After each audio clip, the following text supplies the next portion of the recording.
Alors avant de donner la parole à nos intervenants, je voudrais vous donner 6 petits portraits de jardiniers qui ont été établis par le cabinet d'études Kantar. Vous allez forcément vous y retrouver ou retrouver vos clients. Alors à 23%, il y a le fonctionnel. Le fonctionnel, c'est le profil le plus courant, c'est celui qui cultive son jardin pour y faire pousser des fruits et des légumes et il consacre donc beaucoup de temps à son potager. Ensuite, on a le passionné. À 19%. Lui, il aime le côté un peu sauvage de son espace, il accorde une attention particulière aux graines et aux plantes qu'il n'hésite pas à échanger avec d'autres passionnés. En troisième position, on a l'architecte du jardin, 17%. Alors lui, il aime avoir un espace bien organisé, beau, pratique, structuré, mais il aime aussi entretenir son jardin puis apporter sa touche de déco perso. Juste en dessous, à 16%, on a le perfectionniste. Alors lui, il pousse l'expertise plus loin que l'architecte et il se renseigne afin de créer une véritable harmonie dans son espace. On a ensuite l'épicurien, 13%, qui voit le jardin, la terrasse ou le balcon comme un lieu très convivial qu'il faut entretenir avant tout pour qu'il soit accueillant. Et puis le dernier profil à 13%, c'est normal, c'est le minimaliste. Il aime avoir une zone à sa disposition, une zone naturelle, mais alors il ne veut vraiment pas faire d'efforts particuliers pour la rendre plus belle ou pour qu'elle soit plus étoffée. Et il se contente souvent, résultat, d'une pelouse et de surfaces très fonctionnelles. Donc je pense qu'on a forcément, on peut se reconnaître, on peut reconnaître certains profils clients dans ces 6 portraits de jardiniers. Alors est-ce que tous ces jardiniers, qu'ils soient architectes, passionnés, minimalistes, ont modifié leur comportement pendant la période du confinement et dans les semaines qui ont suivi? Nous allons voir ça avec les chiffres du e-commerce, Pascal. Alors donc, je suis désolé, j'ai un problème de vue. On va changer tous de lunettes, c'est l'âge, c'est normal. Alors on a 29% des acheteurs de végétaux qui ont utilisé un des services proposés pendant le confinement.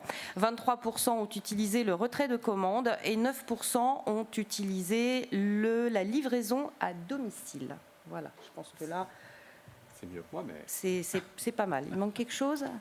Alors après, il y a les degrés de satisfaction, mais je pense que là, vous les voyez en même temps que nous. 23% des gens qui ont utilisé le retrait de commande ont été satisfaits à 94, 40%, 54% assez satisfaits et insatisfaits 6%. Donc un petit chiffre. Dans les 9% qui ont utilisé la livraison à domicile, 32% de satisfaits, 57% d'assez satisfaits et 11% d'insatisfaits. Voilà, donc ça fait aussi des chiffres pour réfléchir un petit peu. Donc on va s'attaquer au végétal numérique dans cette partie. On va commencer avec Adrien Moreau, qui est responsable des achats chez Promesse de Fleurs, Pure Player. Est-ce que vous pouvez nous raconter, Adrien, ce que vous avez pu observer pendant la période du confinement ? Qu'est-ce qui s'est passé ? Explosion des ventes, pas explosion ? Quels sont les grands constats que vous pouvez dresser ? Alors, bonjour à tout le monde. Nous, en 24 heures, après le confinement, on a eu une explosion totale des ventes. On a eu notre chiffre multiplié par 3 par rapport à nos anciens records. Cette multiplication par 3 s'est maintenue environ pendant un mois, pendant le confinement dur. Et depuis, on n'est pas retombé à nos chiffres d'avant. On est toujours sur une moyenne d'à peu près 2 fois nos chiffres d'affaires précédents le confinement. Donc il y a un vrai engouement des Français pour la commande en ligne, je vous le confirme. Et nous, on l'analyse de 3 façons. La première, c'est que globalement, l'ensemble de l'univers du jardin a bénéficié du confinement. C'est-à-dire que tout le monde s'est ressenti enfermé chez lui, a eu besoin de jardin. Et je pense qu'on l'a senti également dans les médias et dans diverses parutions. Il y a eu un vrai retour en valeur, en vraie valeur du jardin, et ça a bénéficié à l'ensemble de la filière. C'est une très bonne chose. Le deuxième cran, c'est le commerce sur Internet. Tout le commerce sur Internet a bénéficié du confinement, et c'est aussi vrai pour le végétal. Alors quand je parle du commerce sur Internet, c'est Internet dans sa globalité, parce qu'on s'est rendu compte après quelques études que toutes les requêtes, qu'elles soient informationnelles ou transactionnelles, ont bénéficié du confinement. C'est-à-dire que les gens sont venus chercher sur Internet à la fois de l'information et du commerce. Donc globalement, le business sur Internet a bénéficié du confinement. Et après, nous, à notre échelle, c'est vrai que les choix, le positionnement, l'historique de Promesse de Fleurs, qui est depuis 5-6 ans sur une croissance de 25 à 30% par an, on a su tirer un total bénéfice de cette période. Et c'est une vraie satisfaction, ce n'était pas évident. Et surtout, on n'a pas trop dégradé notre qualité de service, ce qui est une des clés pour nous. Vous avez insisté dans la présentation sur la satisfaction client. Et c'est la clé, j'allais dire la seule clé réelle sur Internet. C'est satisfaire son client pour le recruter, mais surtout pour le fidéliser, quoi.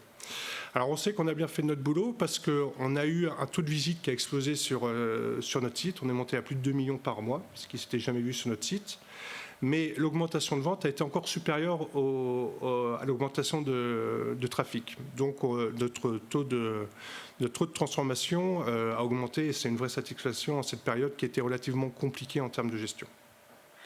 Vous avez un chiffre sur le nombre de nouveaux clients qui sont venus sur votre site et qui ont transformé les achats? Alors sur les 2 mois de confinement, on sait qu'on a recruté entre 30 et 35 000 nouveaux clients. Donc c'est intéressant. Après, nous, il faut les fidéliser, il faut les satisfaire et surtout, il faut avoir une idée de savoir ce qu'on va garder sur le long terme. C'est-à-dire que là, on a bénéficié pleinement du confinement et on sait qu'on a gagné à peu près 30 000 clients, ce qui est satisfaisant et ce qui correspond à l'engouement qu'on a repéré sur l'ensemble du monde du jardin. Est-ce que c'est déjà possible, sur ces 30 à 35 000 nouveaux clients, de savoir qui est déjà revenu et a de nouveau, enfin qui est revenu sur le site et qui a de nouveau acheté? Alors oui, alors là j'ai pas les statistiques précises en ma possession.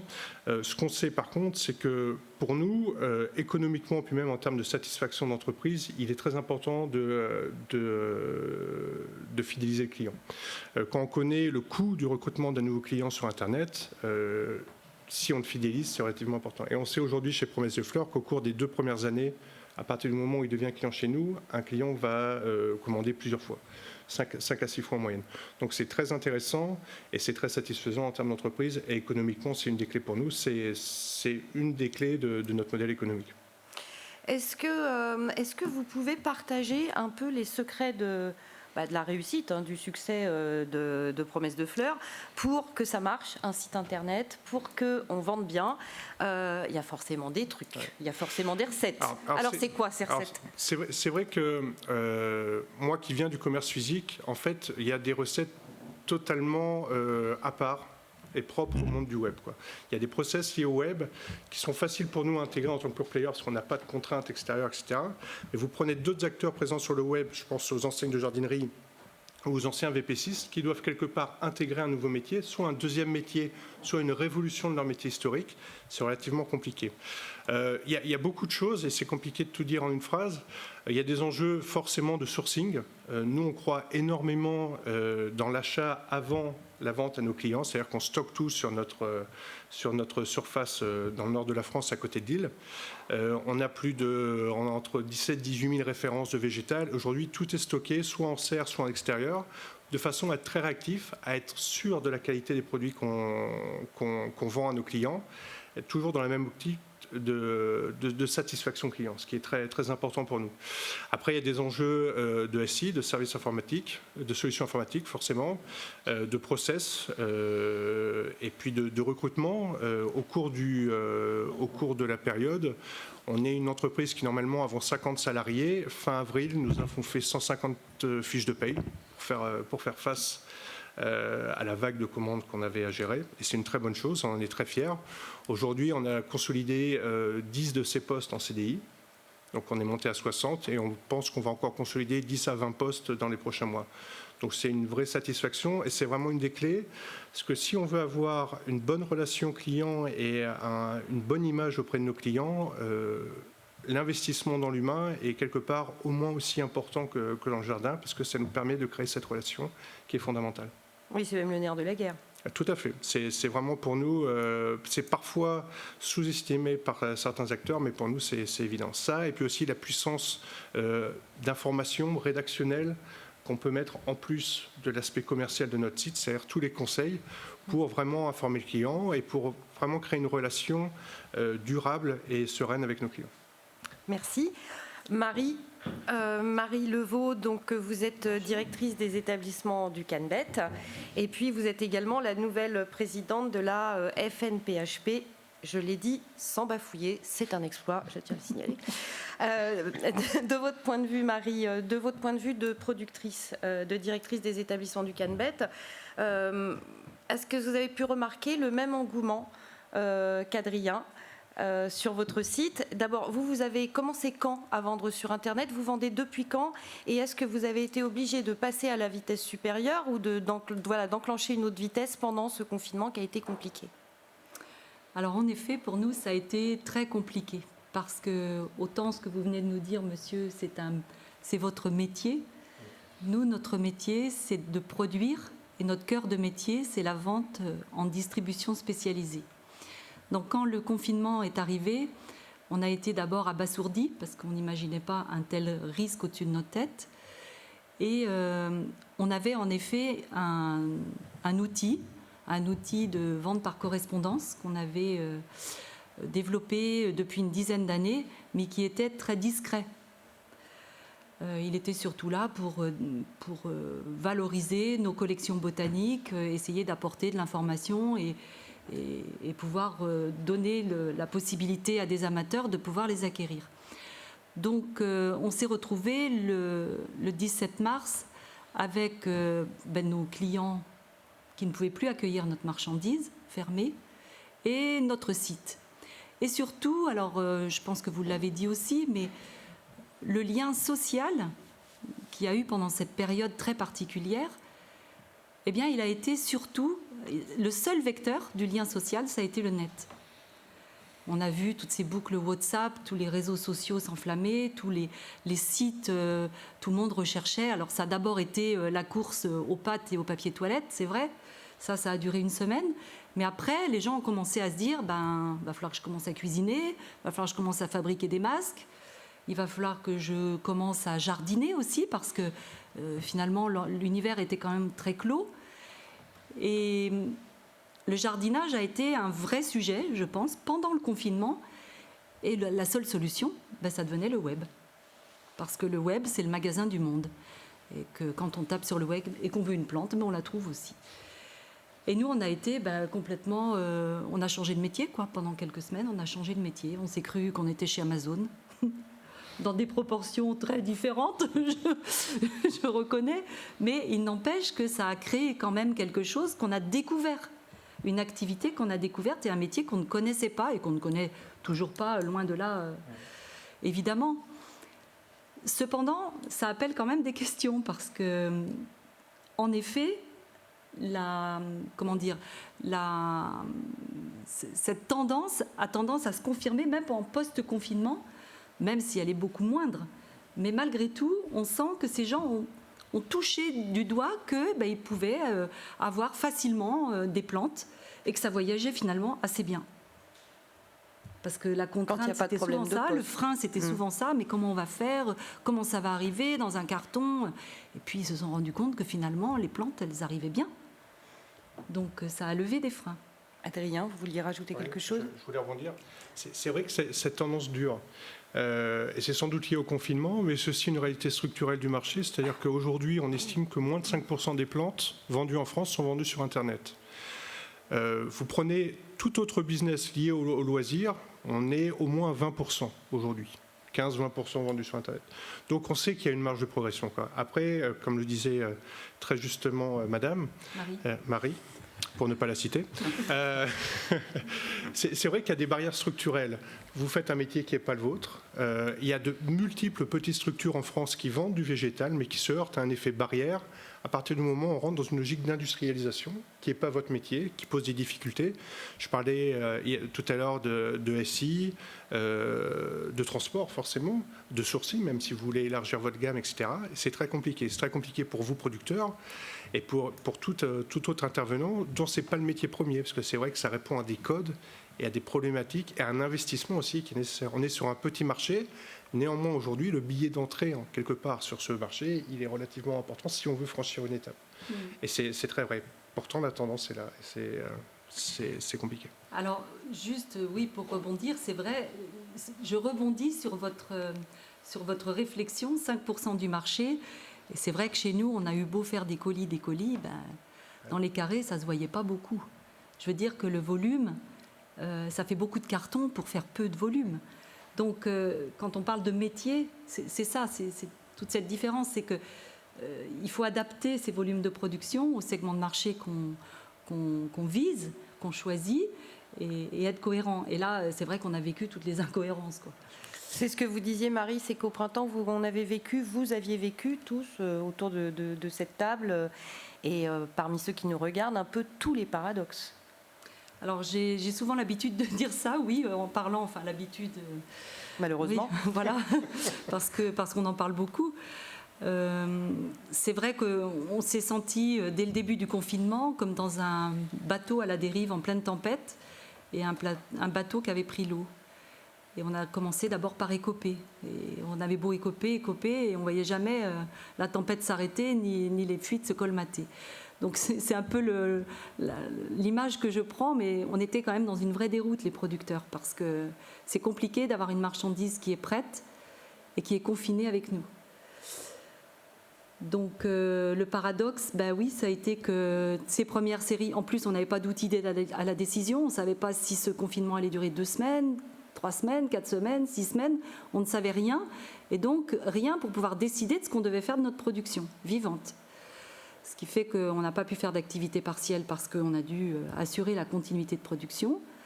Et puis au bout d'un moment, on a dû jeter parce que les plantes n'étaient plus fraîches. Et ce qui nous a empêché de mettre des séries en production, des séries ultérieures de production. Et quand la distribution a réouvert, là, ça a été une envolée terrible, une demande incroyable. Et c'est ce qui nous laisse aussi avoir quelques pistes optimistes. Mais à ce moment-là, on a manqué. Donc quand je dis on a vécu tous les paradoxes, on a dû jeter et puis ensuite manquer. C'est extrêmement compliqué à vivre. Alors c'est vrai que là on est un petit peu sorti du numérique pur, mais comme on en avait parlé, je trouvais que votre témoignage était intéressant. Et est-ce que en ce qui concerne le Canbet, vous comptez développer cette activité digitale, vous ? Ou c'est encore trop à la marge, et où c'est trop d'investissement, ou vous ne savez pas trop comment faire, vous allez faire quoi ? Je pense qu'aujourd'hui, on ne peut pas être dans le déni. L'activité digitale va perdurer, va s'amplifier. On ne peut pas ne pas prendre ce chemin. Après, il va falloir qu'on la calibre, qu'on sache ce qu'on veut en faire. Mais je pense qu'aujourd'hui, le grand gagnant du confinement, c'est quand même c'est le web et c'est le GAFA presque. Hein, donc il va falloir non pas qu'on devienne le GAFA, mais qu'on ne reste pas non plus forcément à la traîne. Et je trouve que cette façon de communiquer, c'est aussi avoir un rapport. Alors c'est drôle parce que c'est de la technologie moderne qui nous l'apporte, mais un rapport humain assez fort. On a beaucoup, beaucoup communiqué avec des clients qui étaient clients ou pas d'ailleurs, mais qui voulaient communiquer à propos du végétal.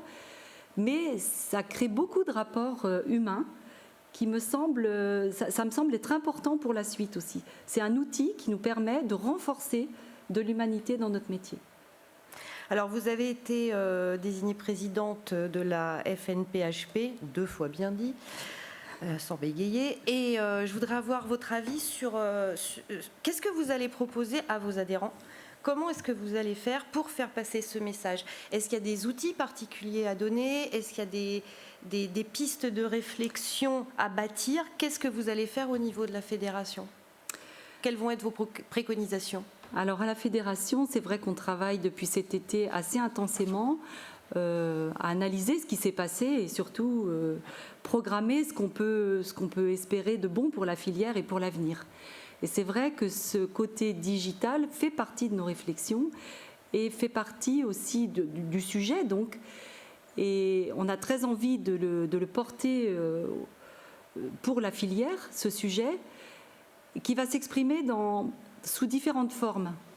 Le digital, ça va s'exprimer autant pour la gestion dans nos productions, il faut qu'on y pense, ça va s'exprimer avec nos clients, ça va s'exprimer au niveau sociétal, dans ce qu'on peut,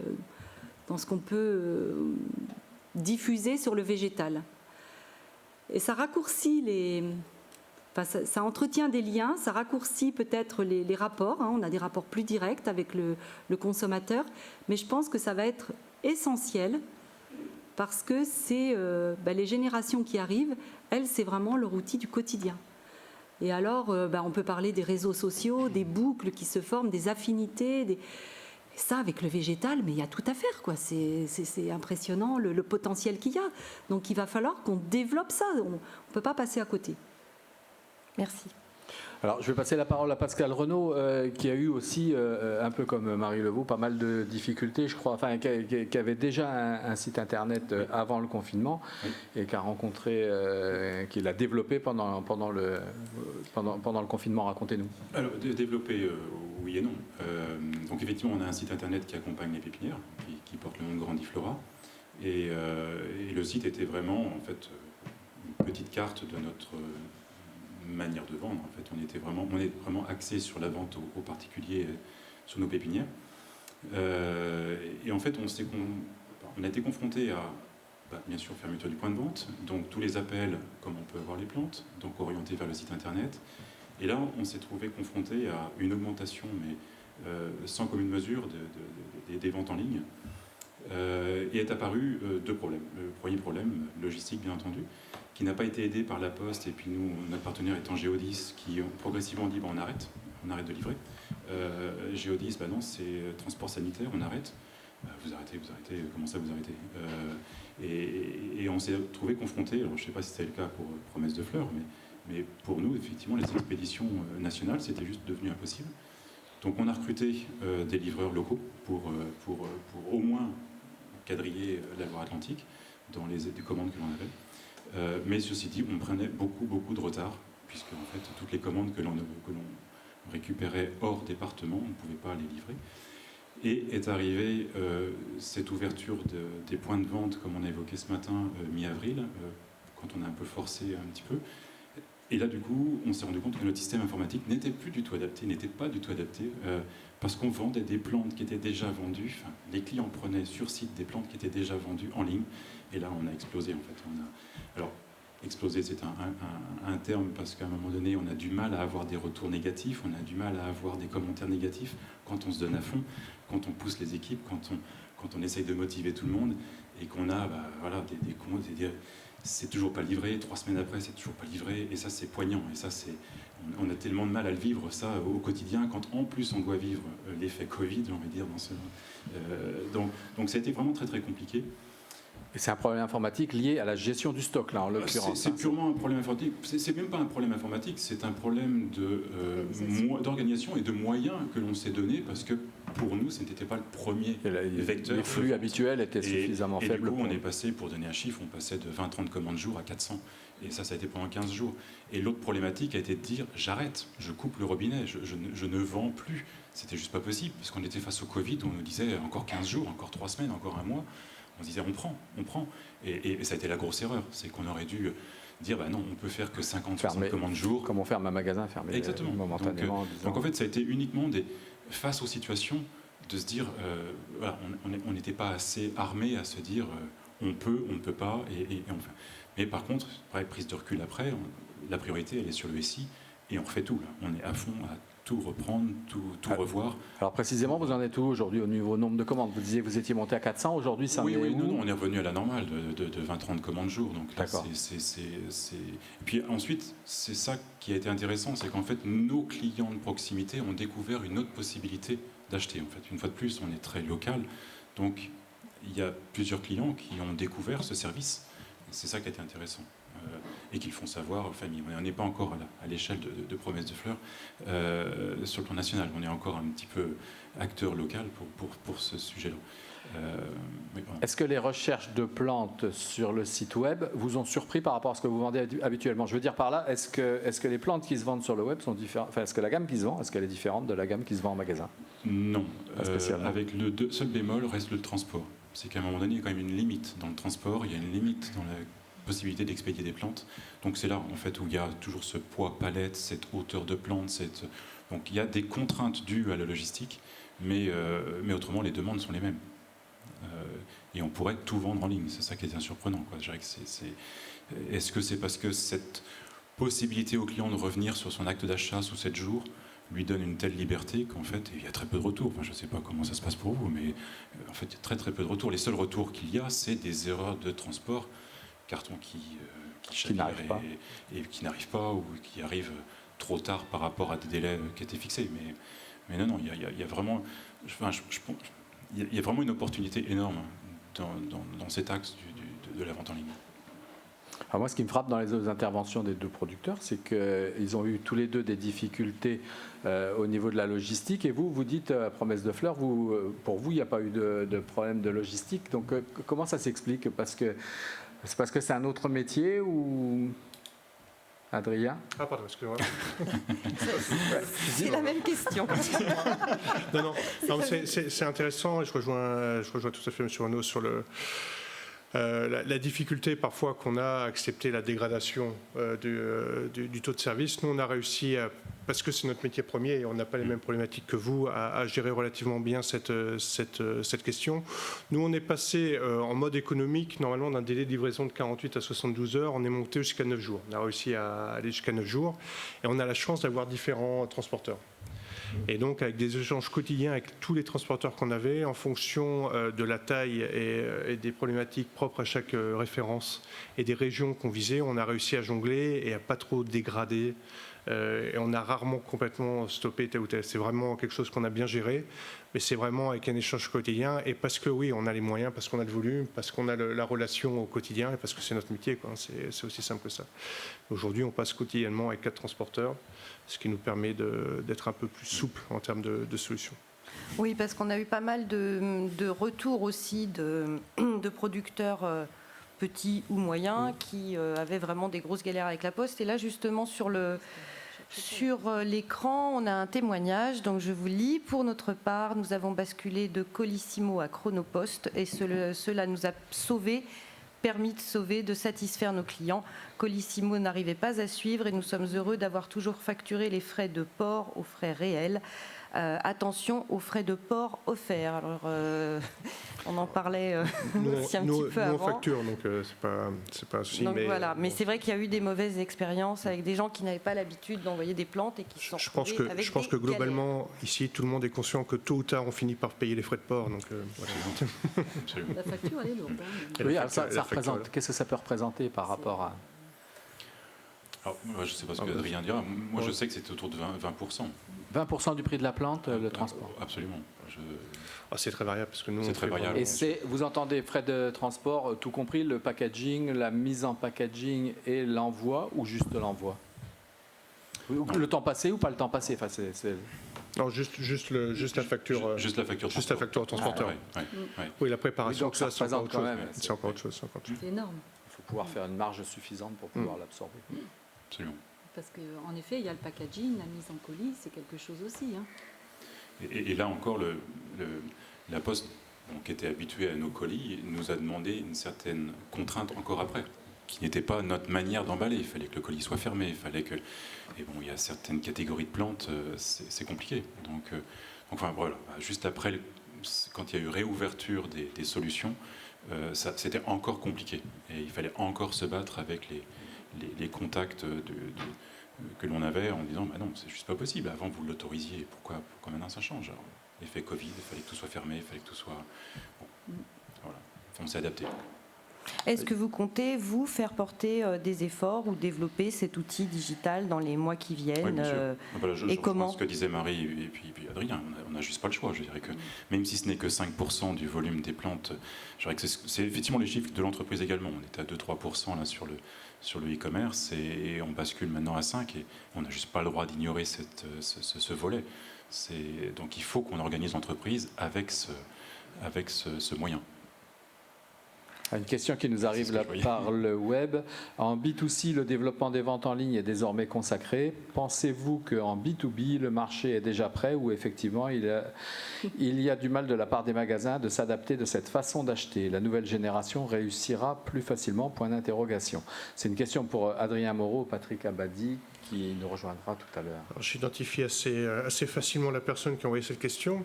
Je pense que je vais laisser à Patrick parce que moi je suis un peu loin de tout ça aujourd'hui. Quand j'étais dans le commerce physique, on avait beaucoup de sollicitations de la part des fournisseurs de travailler de façon complètement digitalisée auprès des magasins, etc. Le problème aujourd'hui, c'est que toutes les centrales ont leur système, qu'il est difficile de s'adapter soit à un système d'un fournisseur, soit à un système de centrale. Enfin, c'est toujours compliqué. C'est toujours le grand jeu. C'était vrai il y a quelques années. Je pense que c'est encore vrai aujourd'hui, Patrick. Je pense que techniquement, tout le monde est prêt. Le problème, c'est que chacun prêche pour sa paroisse, entre guillemets, pour des notions de référencement, de facilité d'utilisation, etc. C'est plus des notions de politique d'entreprise. Mais aujourd'hui, en effet, il y a peut-être un problème générationnel. Je pense qu'aujourd'hui, tout le monde a fait la bascule sur des outils modernes. Ouais, je me permets de rebondir. Effectivement, en B2B, ça va aussi très vite basculer. Ouais. C'est tellement plus facile du suivi produit que le catalogue papier autrefois. Alors après, je ne sais pas, Jean-Marc, quand tu interviendras, si est-ce que tu diras par rapport aux paysagistes. Mais moi, je le vois bien, les paysagistes commencent à basculer sur la commande en ligne. Et comme justement toutes nos références n'y sont pas, on est face à cette problématique. J'avais, ne serait-ce que ce matin, un Albizia. Tes Albizia ne sont pas en ligne. Non, parce qu'au niveau transport, c'est pas encore adapté au transport. Donc voilà, on doit s'adapter, mais la demande, elle est là. Il faut suivre la vague. Et justement, aujourd'hui, à propos du transport, on est capable de tout transporter dans les gammes. C'est quoi les limites encore aujourd'hui? Qu'est-ce qu'on sait transporter, pas transporter techniquement? Il n'y a pas de limite. Il n'y a pas de limite. Mais derrière, il y a le prix. Voilà. Un olivier, qu'il soit transporté d'Espagne à nos pépinières en smirmorque, qui peut être véhiculé dans smirmorque de notre pépinière vers le particulier. Il faut juste avoir le moyen de décharger une fois que la plante est là. Donc non, vraiment, moi, je ne vois aucune limite. Oui, globalement, en termes de volume et de capacité logistique, il n'y a pas de limite. Moi, j'en vois certaines sur certains produits plus fragiles ou sur lesquels l'attente esthétique du client final est plus importante. Je pense en particulier aux plantes d'intérieur, qui aujourd'hui très peu travaillées en ligne. Au moins à l'échelon national, il y a beaucoup de solutions parisiennes avec des transports très courts qui assurent une vraie fraîcheur du produit, etc. Aujourd'hui, nous, stocker du produit avec une solution de chauffage, c'est tout à fait possible. Mais comment assurer, sans maîtriser globalement, parce qu'on passe par des sous-traitants en termes de transport, la qualité du transport, tant au niveau soins qu'au niveau température jusqu'au client final, pour que quand ça arrive chez lui, il ait réponse à son attente et à son espoir d'avoir une plante qui peut directement poser chez lui et qui soit esthétiquement parfaite, c'est relativement compliqué. Après, il y a d'autres problématiques. Une de mes favorites étant l'orchidée. Aujourd'hui, l'orchidée, elle se vend très bien en magasin, mais elle se vend fleurie, pas à la variété, et c'est un achat coup de cœur. On réagit à la fleur qu'on voit. Moi, je dois vendre une collection de plantes que je suis incapable de vendre en fleurs parce que ce n'est pas un stade sur lequel je peux l'envoyer. Enfin, il y a des problématiques comme ça. Après, techniquement, je suis d'accord, en termes de transport, on peut tout faire. Nous, on vend de l'arbre au spécimen jusqu'au sachet de graines. Donc, on peut tout faire. Il n'y a pas de... Marie, vous vouliez ajouter quelque chose tout à l'heure? Non, je voulais juste dire qu'en B2B, en effet, il y a des choses à promouvoir en termes de digitalisation, que ça va aller vite. Je voulais juste faire part d'un récit que j'ai reçu l'autre jour, d'un producteur hollandais qui disait, ou d'un commerçant, je ne sais même pas où juste, qui disait qu'il avait prévu de mettre 5 années pour passer du catalogue papier au numérique. Le Covid a permis qu'en 5 semaines, ce soit définitivement fait. Donc c'est ça qu'il faut qu'on intègre et qu'il faut qu'on intègre aussi dans notre filière, parce que je pense que là, je voulais rebondir sur ce que disait Pascal, c'est un vrai sujet de filière pour qu'on ait une offre qui soit en phase sur un outil mutualisé ou en tout cas identique, pour qu'on ait quelque chose qui soit lisible de la part de l'acheteur. Donc on est dessus. Le Covid a accéléré beaucoup des tendances qu'on constatait depuis quelques années, clairement. Il y a une autre question qui est arrivée via le web. Une question pour Adrien. Y a-t-il des problématiques différentes entre les produits de pépinière et les plantes ornementales, plantes potagères? Oui, c'est sûr. C'est lié à la nature même du produit.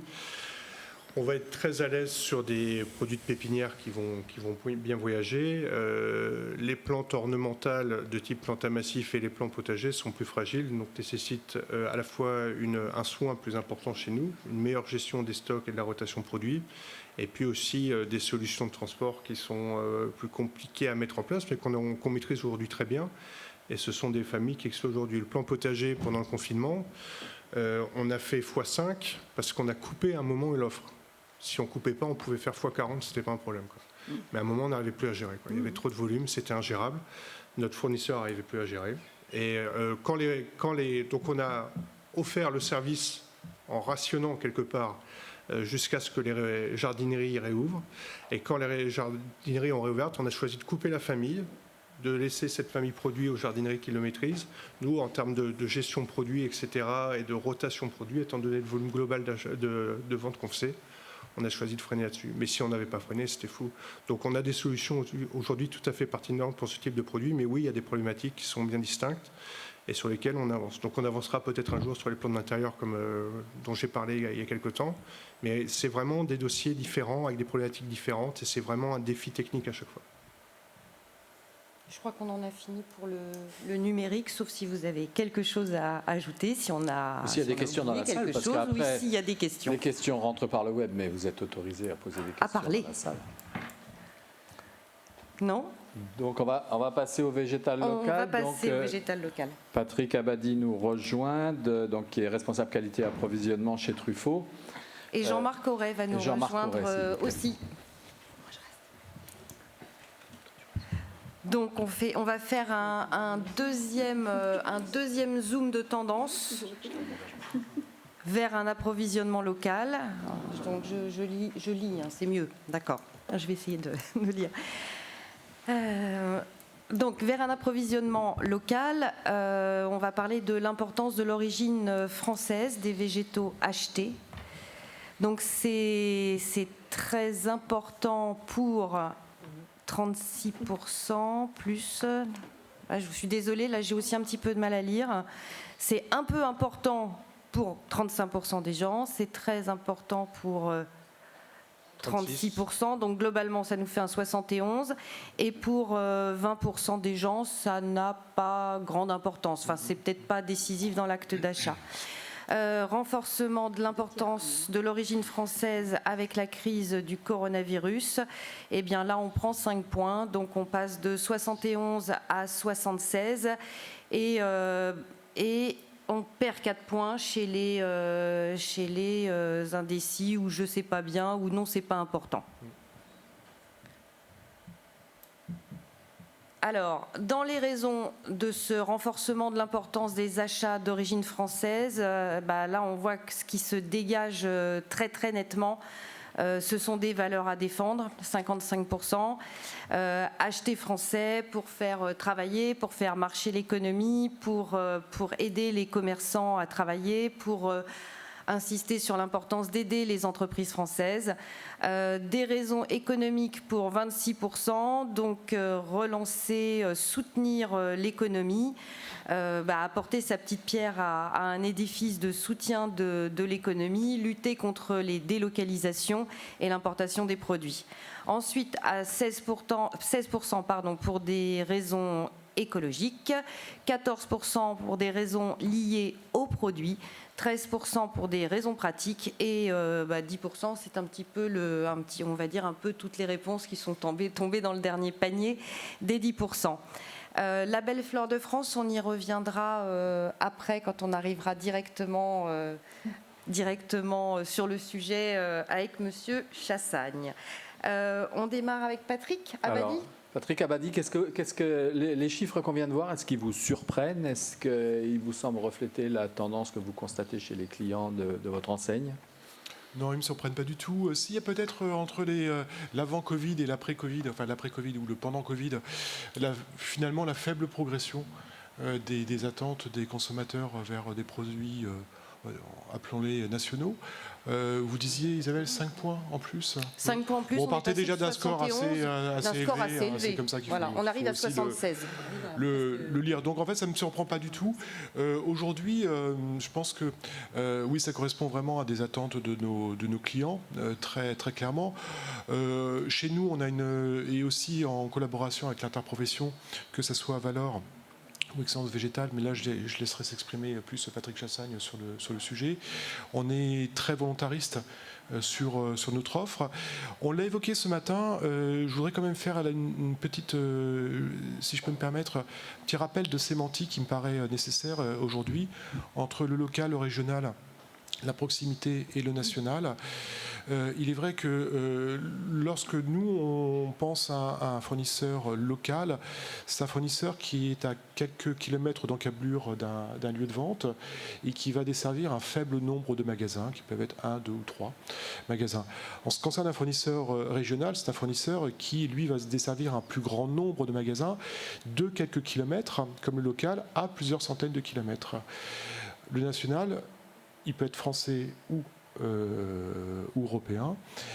Par principe, il a un fonctionnement, une couverture logistique nationale. On s'intéresse effectivement. Alors chez nous, on a plus d'une centaine de fournisseurs.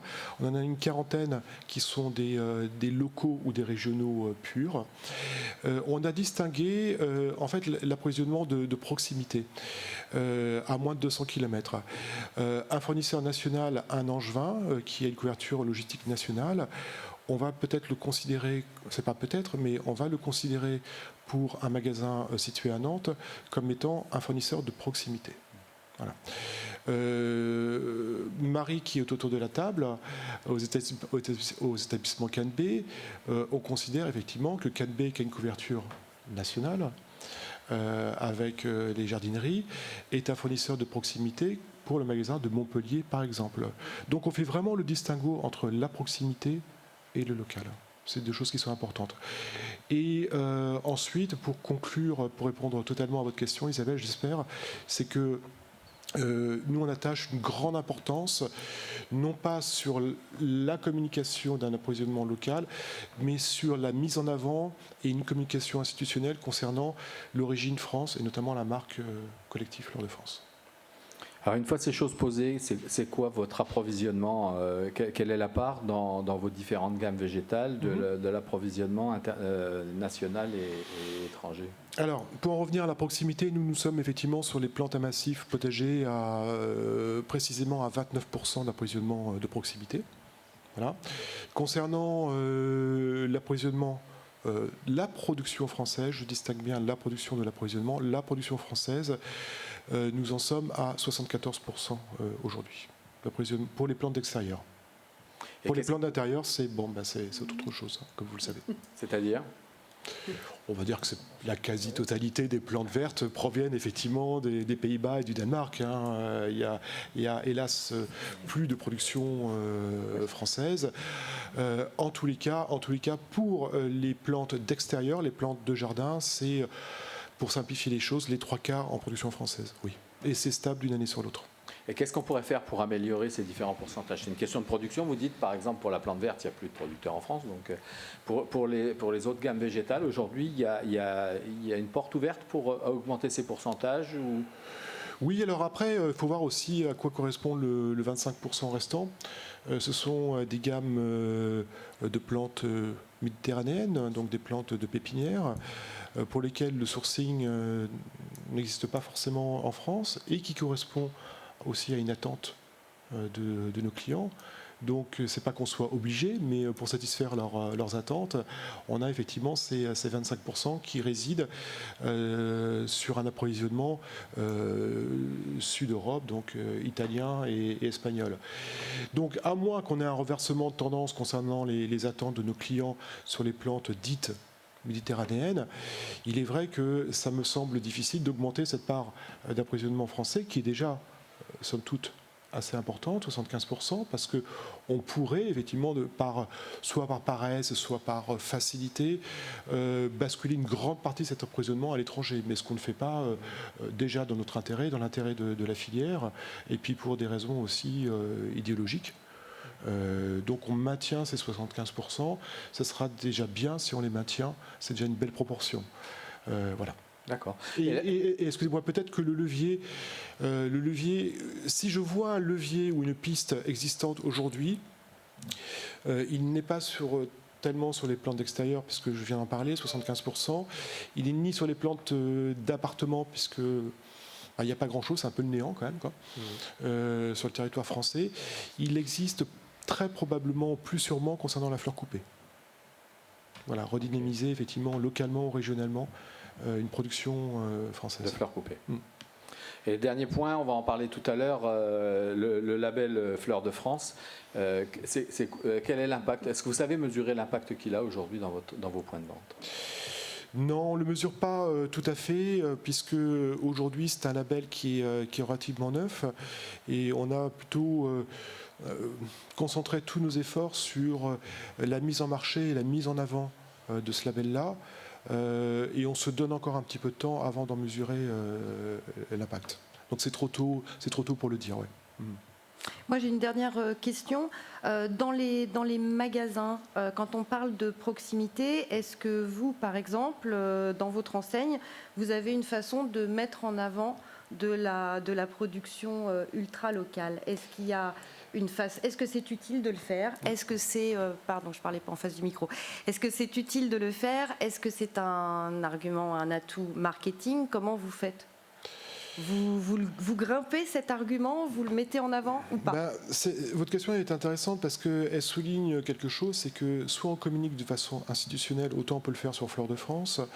Sur la proximité, communiquer de façon institutionnelle, c'est toujours un peu périlleux parce que, suivant l'emplacement des magasins, le taux d'approvisionnement de proximité n'est pas du tout le même, du fait de l'existence des bassins de production et des relations historiques que l'on a avec certains fournisseurs. Donc, quand je vous disais que je parlais de 29% pour les plantes à massif, ça peut varier de 8-10% à 55%. Donc, c'est un peu périlleux et osé de communiquer là-dessus. Par contre, ce qui me paraît intéressant, c'est plus de communiquer localement, j'entends localement magasin dans le lieu par physique magasin. Du magasin, effectivement, sur certains producteurs et fournisseurs avec lesquels on travaille et qu'on voudrait mettre en avant vis-à-vis de nos clients. Mais c'est du cas par cas, c'est pratiquement du chirurgical. Mais effectivement, c'est une piste de valorisation de la production horticole et de pépinière qui nous semble particulièrement intéressante et qui correspond effectivement aussi aux attentes de nos clients. Parce que je crois que les clients aussi, on l'est tous, on est tous clients de quelque chose. On apprécie effectivement lorsque le produit est identifié à une personne. Donc ça nous paraît important, oui, bien sûr. Et de plus en plus d'ailleurs. Oui.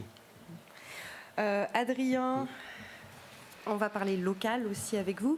S'approvisionner en local pour vous, cela veut dire quoi? C'est exactement la même façon de présenter les choses. Alors, pas tout à fait, parce que c'est vrai que pour un groupe de distribution, c'est vraiment à l'échelle du magasin ou d'un groupe de magasins qu'on va parler d'un fournisseur local ou de proximité. Nous, on a déterminé, aujourd'hui, on valorise les deux sur notre site internet, on valorise la production locale et la production nationale. Parce qu'on sait que ça correspond à une attente du client et parce que ça nous fait aussi plaisir de porter haut nos engagements en termes d'approvisionnement.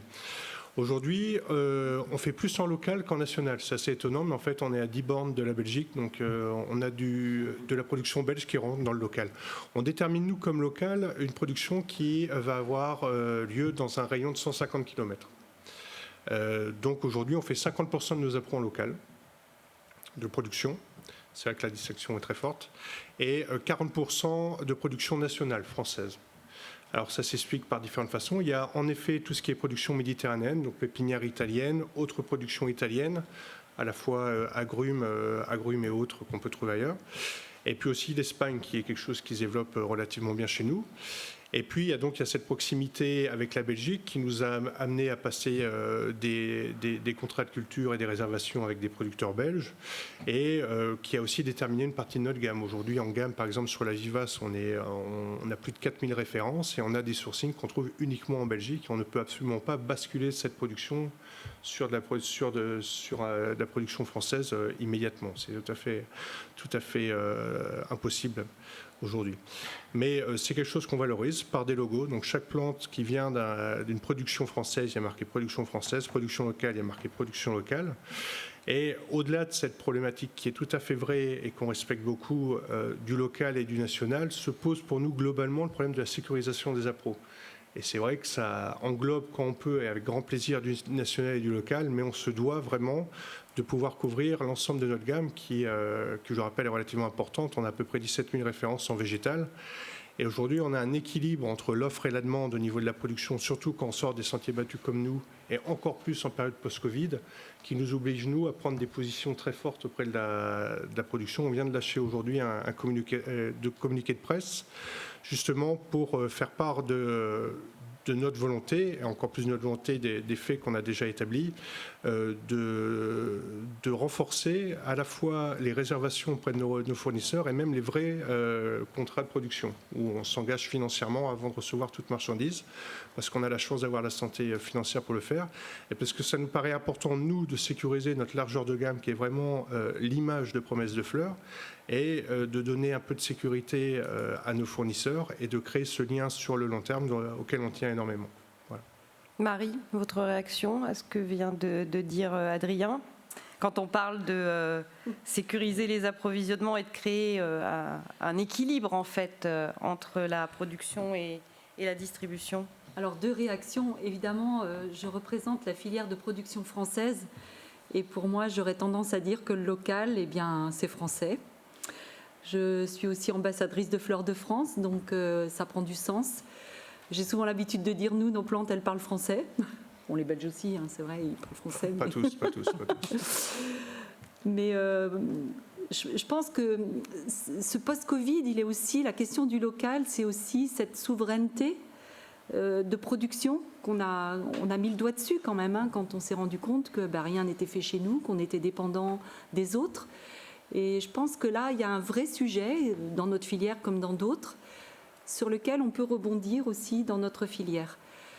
Moi, je défends la production française, évidemment, et je défends aussi le développement de la production française. On a une histoire, je crois que le maire d'Angers l'a rappelé ce matin, une histoire qui est belle, qui est longue, et qu'on doit transmettre et qu'on doit développer. On doit la conjuguer au futur, cette histoire. Et pour moi, ça a vraiment du sens. Et tout ce qu'on est en train de mettre en place et tout ce qu'on va essayer de construire, eh bien, ça doit aller dans ce sens. Donc, le local, c'est vrai, ça va être... Selon l'échelle de l'entreprise, le local, il prend des... Enfin, je parle pour les entreprises de production, il prend des mesures différentes. C'est-à-dire que celui qui vend directement sur son entreprise, il fait du local, de l'ultra-local. Il est producteur, il vend sur place, il fait du local. Par contre, la production angevine qui va à Paris, c'est aussi du local, parce que l'Anjou ne pourrait pas tout consommer ce qui est fait ici. Donc, il y a un moment, il faut aussi relativiser cette notion de local et essayer d'extrapoler pour en faire quelque chose qui a vraiment du sens pour la production française. Voilà.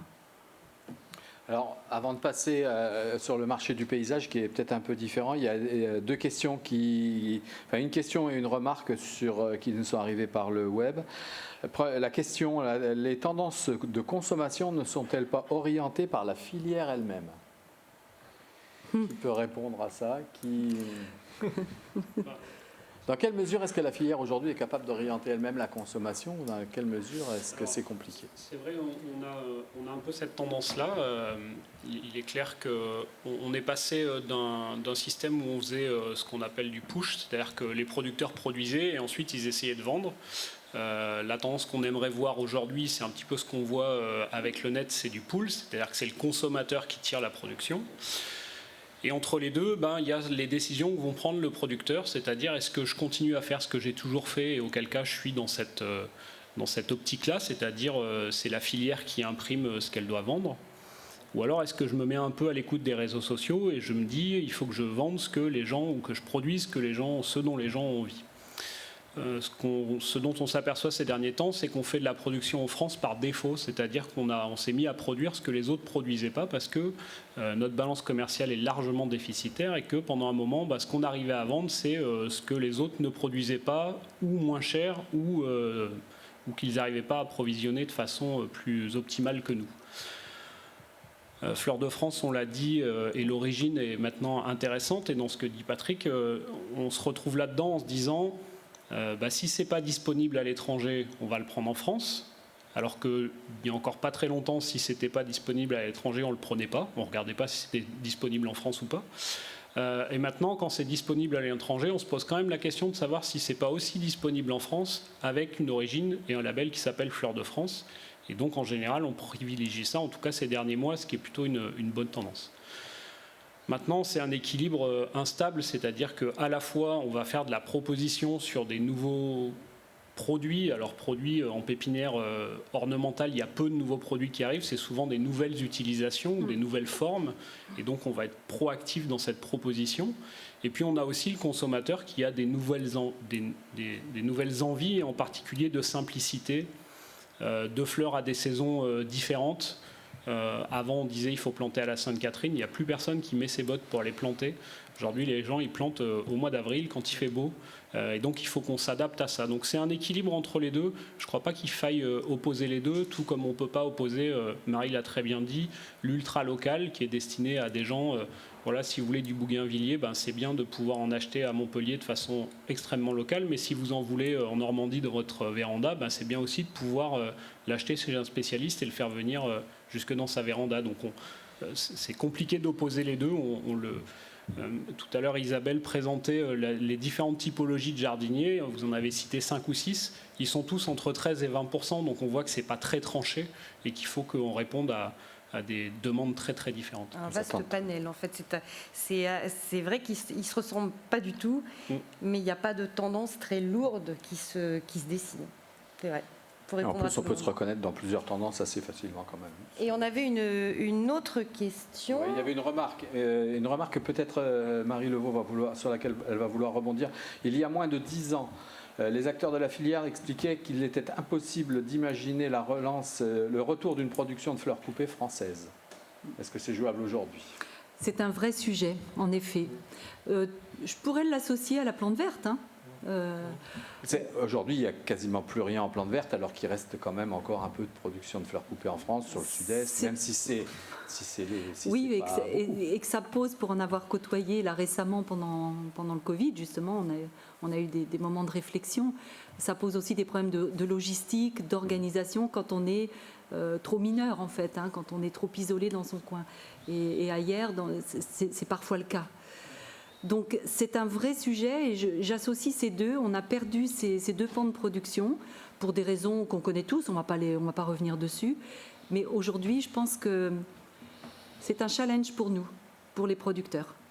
C'est un véritable challenge dont on se saisira, on se saisira prochainement, je pense. Et je pense, dans ce que tu exposes, Marie, c'est que le rôle des distributeurs sera important dans la demande. Mais j'allais dire aussi que le rôle des distributeurs dans ce qu'on vient d'évoquer et ce que Patrick disait au sujet des tendances, le rôle des distributeurs est important aussi. Il faut qu'on aille tous en quête de ce que le nouveau consommateur, comment il bouge, comment il évolue et comment on va pouvoir se mettre en capacité de lui répondre. Parce que les réponses d'aujourd'hui ne seront pas forcément les réponses de demain. Ce sera peut-être le même végétal, mais on n'y répondra pas de la même façon. Ça, je pense que c'est intéressant à partager aussi au niveau interprofessionnel. Le consommateur doit être notre guide. En fait, dans l'alimentaire, on a eu cette réflexion il y a une vingtaine d'années. Ça coûtait aussi cher de faire venir un kilo de pommes du Chili à contre-saison que de le faire aller de Corrèze à Paris. D'accord ? Il arrivait au même prix sur les étalages et il était même moins cher quand il arrivait du Chili. Aujourd'hui, ça coûte moins cher de faire venir des fleurs coupées d'Équateur que de les faire venir de hier. Et donc, quand on parle d'écologie, quand on parle de proximité, c'est un vrai paradoxe. Et pour parler trivialement, on marche sur la tête avec ce genre de choses. Donc, Marie l'a dit tout à l'heure, ou Pascal peut-être, des choses qui étaient possibles, qui étaient annoncées en 5 ans, on les a fait en 5 semaines. Donc, on voit bien que sous la contrainte, on est tous à trouver de nouvelles solutions. Que quand tout va bien, on laisse faire parce que justement tout va bien et qu'on n'a pas besoin de réfléchir plus que ça. Puis il y a aussi des prises de conscience nouvelles dans les nouvelles générations qui vont faire qu'on va devoir aussi faire nos métiers différemment. Ça, j'en suis persuadée, c'est pour ça qu'il faut qu'on soit à cette écoute et que l'intergénérationnel est important. Ouais. Mais pour revenir à ce cas très intéressant là, des fleurs coupées, il me semble que si on veut relocaliser ou renationaliser, pas au sens économique du terme, une production, c'est un autre débat, dans une autre instance peut-être. On n'est pas au bon endroit. Non. De fleurs coupées, et quand je parlais du rôle conjoint des distributeurs, alors après ça peut être valable aussi pour d'autres familles de plantes, mais si on en reste effectivement au sujet des fleurs coupées, il me semble intéressant que si on relance une production de fleurs coupées à la hauteur de ce qu'elle devrait être en France, il y aura effectivement une attente des producteurs pour savoir effectivement quoi, combien, quand.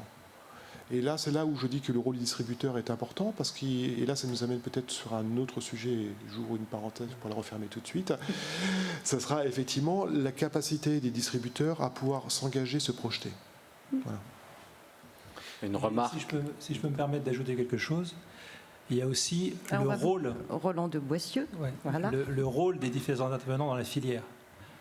Je trouve qu'aujourd'hui, moi je viens d'une filière autre que la filière horticole, je suis un petit bébé dans la filière.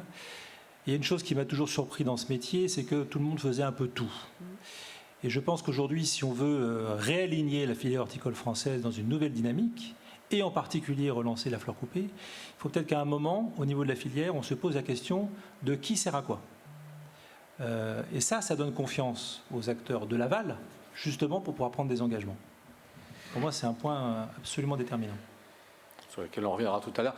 Une remarque qui arrive par le web, je pense qu'il est important que les vendeurs, vendeuses en jardinerie communiquent auprès des clients sur les productions locales. Patrick, est-ce qu'ils le font? Est-ce qu'ils ne le font pas? Est-ce qu'ils ne le font pas suffisamment? Peut-être que c'est une personne qui n'était pas super attentive tout à l'heure, parce que... C'est monsieur anonyme. Trêve de plaisanterie. Non, la question est intéressante, mais je crois qu'on l'a abordé tout à l'heure, effectivement. Oui, ça me paraît intéressant de communiquer sur le point de vente de façon très ciblée et très personnalisée. C'est-à-dire communiquer sur ici c'est local, ça n'a pas de sens pour moi. C'est simplement de dire sur quel produit, avec qui et comment, quoi. Là, c'est intéressant. Oui, mais de façon très ciblée, et comme la situation est différente d'un point de vente à l'autre, il faut que ça soit une communication, on va dire, différenciée, quoi. Bien sûr, mais les vendeurs en jardinerie doivent être au courant effectivement de la provenance des produits, mais normalement, s'ils sont sérieux, ils le sont. Très bien, je crois qu'on va passer au marché du paysage qui pose exactement les mêmes problèmes de manière un petit peu différente, on va le voir. Jean-Marc Auret, vous commercialisez pas mal auprès des collectivités, vous nous l'avez dit ce matin. Comment ça se passe au niveau des fournitures? Est-ce que vous fournissez beaucoup de réalisations de proximité? Comment ça se passe au niveau des approvisionnements dans le paysage? Comme je disais tout justement ce matin, il y a deux marchés du paysage. Il y a le marché donc, qui est via les collectivités, et il y a le marché des jardins privés. Donc c'est deux sortes de paysagistes, si on peut dire. Et le marché des collectivités, c'est un peu ça aujourd'hui qui a été remis un peu en cause, c'est qu'il y avait un peu trop d'intervenants et nous, les pépiniéristes français, souvent on était un peu... mis de côté via les architectes paysagistes, entre autres, où ils faisaient un peu de lobbying sur d'autres pépinières, entre autres allemandes, étrangères, surtout le marché des gros sujets, des gros arbres. Aujourd'hui, depuis 7-8 ans, voire un peu plus, on a mis en place collectivement des outils pour faire voir qu'il y a de la production en France et des belles pépinières, entre autres en France, et localement aussi. Et donc on a entre autres les outils qu'il y a eu de mis en place via toute l'interprofession, avec Plantécité entre autres. Il y a donc Floriscope qui est un logiciel où on va chercher de nouvelles nouveautés, voir ce qui se fait à peu près dans le monde entier, et après voir de Floriscope, voir qu'est-ce qu'on peut trouver en stock dans les pépinières françaises. Et là on a un outil qui s'appelle VG Stock, où on peut aller chercher n'importe quelle plante, voir si c'est produit en France et éventuellement localement. Donc ça, c'est un bon outil qui a été mis en place, qui commence qui marche bien entre pépiniéristes entre autres aujourd'hui. Il sera sans doute ouvert un peu plus aux paysagistes, parce que savoir que tout à l'heure on parle du marché du paysage. Il y a le marché du paysage aujourd'hui, je dirais 80% des paysagistes, j'ai dur, mais ils ne connaissent pas les plantes. C'est malheureux, mais ils ne connaissent pas les plantes. C'est juste la plante, c'est secondaire, et comme il y a très peu de valeur ajoutée sur la plante, vous savez, sur un marché public, entre autres, ou un marché même privé, sur les marchés publics, quand je dis la plante représente entre 5 et 10% de valeur du marché, c'est tout. C'est en général la fourchette. Oui. Voilà. Donc, et en plus, non seulement ils ne connaissent pas les plantes, mais ils vont vers des prix, ils vont chercher des prix un peu bas, ce qui nous a fait du mal pendant quelques années.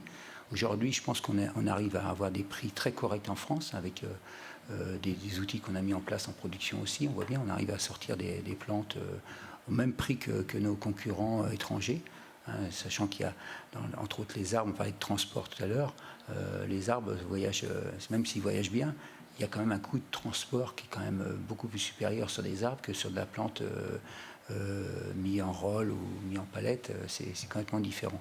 Donc sur ce marché du paysage qui est important aujourd'hui, on voit bien, nous, on a mis en place, alors il y a une offre qui doit être importante sur les pépinières, qui doit être forcément bien produire. Et puis après, on a parlé de digitalisation tout à l'heure. C'est pareil, les outils aussi aujourd'hui, c'est des offres régulières. On répond à des appels d'offres d'abord. Et puis après, il y a toutes les offres, j'irais sur le net, sur nos sites, des offres hebdomadaires qui font qu'aujourd'hui, on vend nos plantes. On donne envie aux paysagistes de connaître les plantes. Mais je redis, il y a beaucoup de paysagistes qui viennent, qui ne connaissent pas forcément les plantes. Et au niveau des appels d'offres, justement, vous en parliez. Est-ce qu'ils ont aujourd'hui, nous, il y a beaucoup de collectivités qui nous disent on cherche à mieux renforcer les achats locaux. Je vois Marie qui sourit. C'est une réalité. Oui. Après, ils n'ont pas le droit de mettre achat local sur l'appel d'offres, mais il y a des moyens qui permettent de... Il y a des moyens. Il y a des moyens. Donc déjà, on a parlé de Fleurs de France. Après, les bonnes pratiques faites dans nos entreprises au niveau de l'environnement, là, c'est en pleine actualité. Voilà, c'est renforcé encore plus, je dirais, depuis 3-4 ans. Plante Bleue en fait partie. Donc on voit bien localement. On a mis en place des choses. Mais après, je dirais, c'est un peu de lobbying. Il faut faire connaître aussi les choses. Parce que Fleurs de France aujourd'hui, même vous en parlez même à des gens qui sont dans nos professions et tout juste ils connaissent. Donc il y a tellement à faire connaître encore ces pratiques-là et ces labels-là. Je pense aux labels rouges aussi qui sont importants aussi pour reconnaître la plante de qualité. Ça, c'est important. Ça, je crois que c'est nouveau au niveau de l'horticulture et de la pépinière. Label rouge, avant, c'était plus alimentaire. Aujourd'hui, bien sûr, des labels, c'est une reconnaissance de qualité. C'est vrai que le label rouge s'appuie sur un nom qui était déjà connu, alors que sur les labels horticoles, ils sont jeunes. Donc ils sont jeunes, mais raison de plus, il faut vraiment les faire connaître, c'est indispensable. Marie ? Oui, non, juste Fleurs de France, c'est aussi... il y a beaucoup de choses qui s'appellent de France et qui ont le même symbole. Donc, on a cet avantage, c'est que c'est reconnu assez facilement. Je voulais surtout intervenir par rapport à ce que vient de dire Jean-Marc. c'est qu'on a un outil collectif à la Fédé, qui a été le pôle paysage, les alliances commerciales, etc., ont été un outil collectif au service des entreprises de production françaises. Et je pense qu'on peut le souligner. Le fait d'être ensemble, de conjuguer des choses ensemble, ça permet d'être plus lisible. Et je pense que c'est vraiment gagnant aujourd'hui au niveau du paysage. Et je voulais dire aussi qu'au niveau de la Fédé, on pousse à la signature, et c'est signé dans beaucoup de régions et de départements, les chartes de développement durable, on a appelé, c'est-à-dire d'engagement avec les acteurs du paysage, qu'ils soient collectivités, qu'ils soient entrepreneurs ou concepteurs, signer des chartes de développement durable qui permettent d'établir des liens, des relations de confiance avec les acteurs du territoire et pouvoir engager des marchés en toute confiance et toute sérénité. Donc ça, je pense que c'est vraiment un outil aussi qui permet l'achat local sécurisé. Mais c'était renforcé justement pendant le Covid. On a eu beaucoup de réunions entre nous. Là, on parlait du pôle paysage où on a mis en commun nos disponibles. On s'est rendu compte qu'il y avait beaucoup de production en France finalement. Même des pépinières, on ne va pas forcément. Et c'est entre nous de pouvoir répondre aujourd'hui à un marché. Au lieu d'aller chercher des plantes en Espagne ou en Italie, on se rend compte que des chênes verts, il y en a dans le Maine-et-Loire par exemple en culture. Vous voyez, c'est un peu... donc il y a certainement ça, c'était très important. Et puis pour revenir au marché local, on a justement en Pays de Loire, on a notre fameuse charte de promotion des produits horticoles régionales. Donc il y en a dans pratiquement, je crois que toutes les régions de France aujourd'hui ont leur charte presque. À nous de les faire vivre aussi. Il faut les faire vivre. Voilà. Il faut les faire vivre. Moi je suis intervenu au niveau des mairies surtout. Ce qu'il faut, je pense que les mairies sont des gros consommateurs de plantes, d'arbres. Et de plus en plus, et de chartres aussi. Et je pense à ça. Il y a aussi le phénomène, il ne faut pas oublier, on est dans une année un peu de transition aussi. Moi qui travaille beaucoup pour les marchés publics, appels d'offres, on vient d'avoir les élections. Vous avez vu, en même temps du Covid, on a eu en plus ces élections. Les promesses de verre. Oui, promesses de verre. Les milliers d'arbres qui vont être plantés en France, je ne sais pas comment on va faire, mais il va falloir qu'on produise. Toutes les promesses qui ont été faites.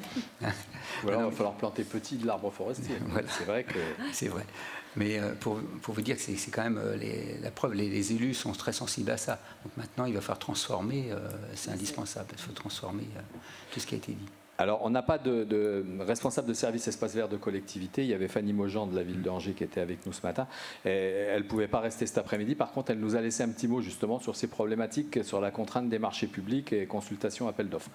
Elle dit pour les gros marchés de travaux paysagers, pour mieux acheter français, pour elle, il faut séparer les lots de travaux et les lots fournitures de végétaux pour que les producteurs puissent se positionner directement sur le lot fourniture. C'est exactement ça. C'est exactement ça. Le pôle paysage qu'on a créé sert à ça. On a récupéré quelques beaux chantiers localement d'ailleurs. Fanny Maujean en a bien parlé ce matin. Le tramway d'Angers fait partie d'ailleurs. Vous voyez ce qui a été planté là sur. On a l'outil le marché du paysage, c'est-à-dire que la partie fourniture a été séparée du lot plantation.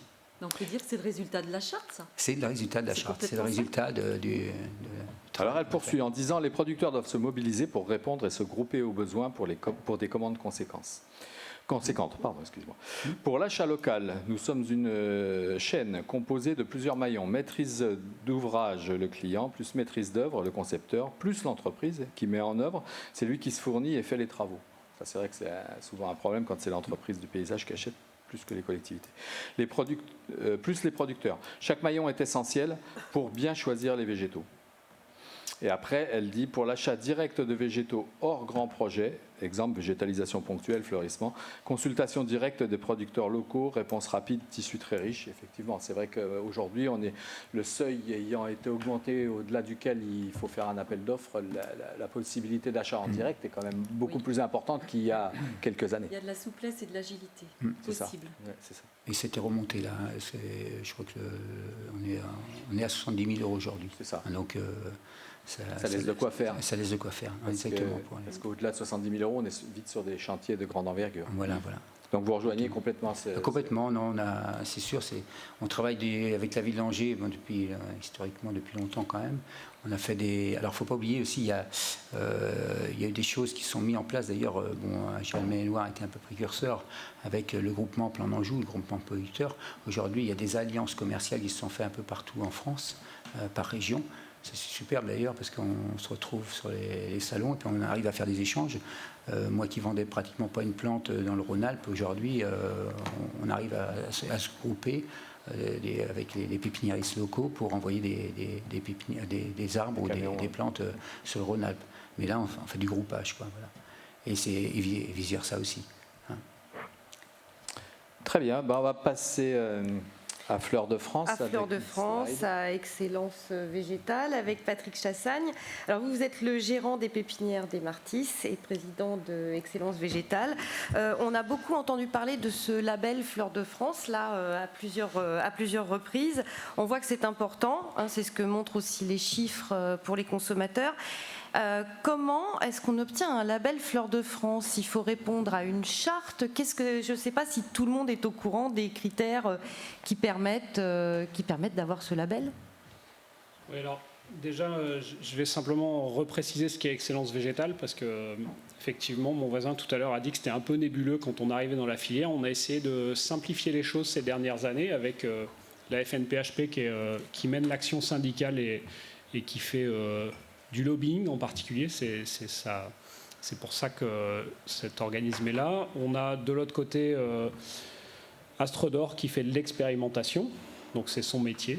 On a Excellence Végétale qui est un organisme de défense et de gestion qui a été créé essentiellement pour le label rouge et à qui Valor, qui chapeaute l'ensemble de ce que je viens de dire, qui est l'interprofession, a confié des missions d'animation dans un premier temps et ensuite de gestion et de défense pour le Fleur de France et également pour Plante Bleue, on l'a abordé tout à l'heure. Donc Excellence Végétale aujourd'hui gère le label rouge. On a parlé des labels de qualité, donc c'est important dans la filière, ça le devient de plus en plus dans le paysage, mais ça le devient ou ça continue de l'être pour ce qui est de la distribution spécialisée. Il était important aussi de rationaliser tous les labels qui existent dans la filière, puisqu'on a ce qu'on appelle un chromo, c'est-à-dire l'image, la photo qui est posée sur la plante. Et comme je le dis de façon un peu triviale de temps en temps, on a l'impression que ça devenait un sapin de Noël avec des stickers partout pour dire c'est la meilleure, elle est ci, elle est ça. Et donc on essaye de rationaliser tout ça pour que le consommateur s'y retrouve. Donc le label rouge d'un côté, aujourd'hui on a le sapin de Noël label rouge, le géranium label rouge, le rosier label rouge et il m'en manque un, le dahlia label rouge. Et puis on a des sections qui vont arriver dans les prochaines années. Donc ça permet de dire... on peut déjà parler, pardon Patrick, on peut déjà dire? Oui, absolument. La prochaine qui devrait arriver, c'est le fruitier label rouge qui est en passe d'être labellisé. Et puis ensuite, on a d'autres sections sur les plantes aromatiques, sur les plantes potagères, les plantes acidophiles, mais qui ont un peu plus de temps devant elles. D'accord, merci. Donc ça permet de dire aux consommateurs, on vous propose un produit sur lequel vous n'aurez pas de doute, c'est un produit qui est mieux que le produit courant de consommation. Excellence Végétale gère aussi un label agro-environnemental qui s'appelle Fleur de France, Plante Bleue, qui dans son 3e niveau permet d'obtenir un label qui est reconnu de façon transversale sur toute la filière agricole, qui s'appelle HVE, Haute Valeur Environnementale, qui est de plus en plus demandé par les collectivités et c'est vers quoi on essaye de tendre. Et puis ensuite, on a Fleur de France, dont on a parlé tout à l'heure. Donc Fleur de France, c'est une marque collective qui est transverse aussi à la filière, c'est-à-dire c'est le gouvernement qui a lancé cette marque collective et donc on peut le retrouver aujourd'hui dans la viande, on peut le retrouver principalement dans l'alimentaire, et donc on le retrouve également dans l'horticulture. Dans l'horticulture, on a fait le choix de conserver une seule dénomination qui s'appelle Fleur de France. Alors on a des débats enflammés sur savoir si sur le sapin de Noël, il faut avoir marqué Fleur de France ou il faut avoir marqué sapin de Noël Fleur de France. Mais pour le moment, c'est celui-là qu'on conserve. Et puis Marie l'a dit tout à l'heure, finalement, ce qui est important dans ce logo, c'est quand même le drapeau tricolore qui nous permet de parler de l'origine. Pour adhérer à Fleur de France, il faut adhérer à une des 5 labellisations dont je vais parler. Donc il y a la charte qualité fleurs pour les fleuristes. Il y a le label rouge éventuellement. Il y a l'agriculture biologique. Il y a Plante Bleue. Et ensuite, il y a MPS, qui sont à chaque fois des labels de qualité ou agro-environnemental qui permettent de garantir qu'en plus de l'origine, on a un produit qui est plutôt éco-responsable. Et ça permet de rassurer le consommateur sur ce que vous avez cité tout à l'heure comme valeur qui était importante, puisque l'écologie arrivait quand même en 3e position avec 16% d'intérêt pour les consommateurs. D'accord. Alors on a fait le tour, là vous avez recadré bien Excellence Végétale, comme ça Monsieur de Boissieu et moi on a eu un petit cours, on s'est remis à niveau. Donc ces labels on voit qu'ils sont importants. Est-ce que, quel est votre job aujourd'hui? Quelles actions vous allez mener pour justement faire connaître encore mieux à Monsieur de Boissieu et moi-même ces labels? Et j'imagine qu'il doit y en avoir des millions d'autres autour. Alors, on a d'abord, c'est intéressant ce que disait Monsieur Auré, parce que de plus en plus on est sur des projets collaboratifs. C'est très vrai pour le label rouge, mais c'est vrai aussi pour d'autres marques collectives comme peut être Fleur de France ou Plante Bleue. Ça veut dire qu'autour de la table on va avoir des gens qui se réunissent en dehors des traditionnelles oppositions concurrentielles. Donc on va avoir des producteurs qui sont normalement concurrents mais qui vont venir ici pour discuter des leviers de croissance de la filière, et on a aussi autour de la table des distributeurs qui nous rejoignent pour qu'on ait vraiment une globalité de vision de ce que la filière demande aujourd'hui. Une fois qu'on a discuté de tout ça, on discute de la pertinence, c'est-à-dire que c'est bien de faire un label, mais il faut savoir pour qui on le fait, c'est-à-dire est-ce que c'est accessible à tout le monde. Il faut savoir comment on le contrôle, parce que c'est bien de dire que les produits viennent de France, mais il faut aller vérifier qu'ils viennent de France, parce que sinon la promesse qu'on fait aux consommateurs n'est pas tenue. Et ensuite, il faut le communiquer aux clients. Alors, nos clients, quand on est pépiniériste, c'est des professionnels du végétal. Les professionnels du végétal, leurs clients, c'est des consommateurs jardiniers. Et donc, il faut être sûr qu'à chaque moment, on a bien le discours qui est adapté à la cible qu'on a, pour que le client, quand il voit ce logo-là, il sache tout ce qu'il y a derrière. L'idée, c'est pas de lui dire techniquement tout ce qu'il y a, mais c'est simplement ce qu'il y a. Ça veut dire que ça vient de France et c'est produit avec un label de qualité. Comment est-ce qu'on communique alors auprès du public? Parce qu'il y a une démarche auprès des filières, de la profession, mais comment est-ce qu'on fait connaître encore plus ce label au consommateur, au client final? On le fait connaître grâce à un certain nombre de journalistes qui s'intéressent au sujet et qui vont relayer l'information. On va communiquer de plus en plus avec des influenceurs qui vont aller communiquer cette information sur les réseaux sociaux, on en parlait tout à l'heure. On va aussi se tourner vers les distributeurs pour monter avec eux des opérations de communication pour véhiculer le bon message, puisque c'est eux qui parlent au client final et donc ils savent comment leur parler. Nous, en tant que producteurs, on a parfois du mal à exprimer comme il faut ce qu'on doit dire. On est souvent très bon techniquement, mais on a parfois du mal à vulgariser, et c'est ça qu'il faut faire. Donc on a vraiment cette volonté-là aujourd'hui d'ouvrir au maximum le panel pour que le consommateur comprenne bien ce qu'il y a derrière ces labels et d'être le plus simple possible. Aujourd'hui, dans la communication, on sait que, je l'ai dit tout à l'heure, il y a MPS qui est un label agro-environnemental, on a Plante Bleue qui est à côté, les gens ne comprennent pas vraiment ce qu'il y a derrière. L'idée, c'est de communiquer demain simplement sur HVE, parce que ça, c'est transverse à la filière et les gens comprennent ce que ça veut dire. D'accord, on va peut-être donc arriver à simplifier. L'idée, c'est vraiment de simplifier au maximum. Je le dis régulièrement. Pour mieux communiquer. Pour mieux communiquer, ma mère s'est acheté un téléphone portable. Or, il n'y a rien de plus compliqué qu'un téléphone portable, techniquement, mais elle ne s'est pas acheté une plante parce que pour elle, c'est très compliqué. Quand on arrive dans un magasin, on vous demande ce que vous avez comme sol. Quelle est la nature de votre sol? Moi, invariablement, je réponds que c'est de la terre. Vous voyez ce que je veux dire? Donc, on est compliqué dans les réponses qu'on apporte, alors que le consommateur, il veut de la simplicité. Donc, il faut absolument qu'on arrive à simplifier notre discours au maximum. D'accord. Merci beaucoup. Très bien. Monsieur de Boissieu, vous êtes donc responsable des grossistes en France, enfin président des grossistes en France. Comment vous trouvez votre place? Comment le grossiste aujourd'hui trouve sa place dans ce débat sur le végétal local? Comment ça se passe? Alors sur le végétal local, déjà, pour rappeler un petit peu le périmètre des grossistes en France, grossistes en fleurs et plantes, on est à peu près 300 entreprises réparties sur l'ensemble du territoire français, 2500 personnes qui y travaillent, chiffre d'affaires consolidé qui se situe entre 700 et 800 millions d'euros. C'est large parce que on a un périmètre qui parfois est un petit peu... Ce qu'on sait, c'est qu'on a des tailles de moyenne d'entreprise qui se situent entre 2 et 3 millions, donc plutôt des petits opérateurs. Il y a quelques opérateurs importants, mais un maillage assez important. Et quand on parle d'approvisionnement local, je dirais qu'on est un peu les locaux qui permettent de développer les produits locaux. On apporte un prisme un petit peu différent de la partie production, on apporte l'aspect aussi distribution et service, parce que dans le local, il y a aussi la proximité aux clients. Par rapport à la problématique française, nous on a toujours été les ambassadeurs de Fleurs de France. La preuve en est, c'est que le label a été lancé à Rungis, avec le président Le Foll, dans le secteur horticole de Rungis, dont je fais partie.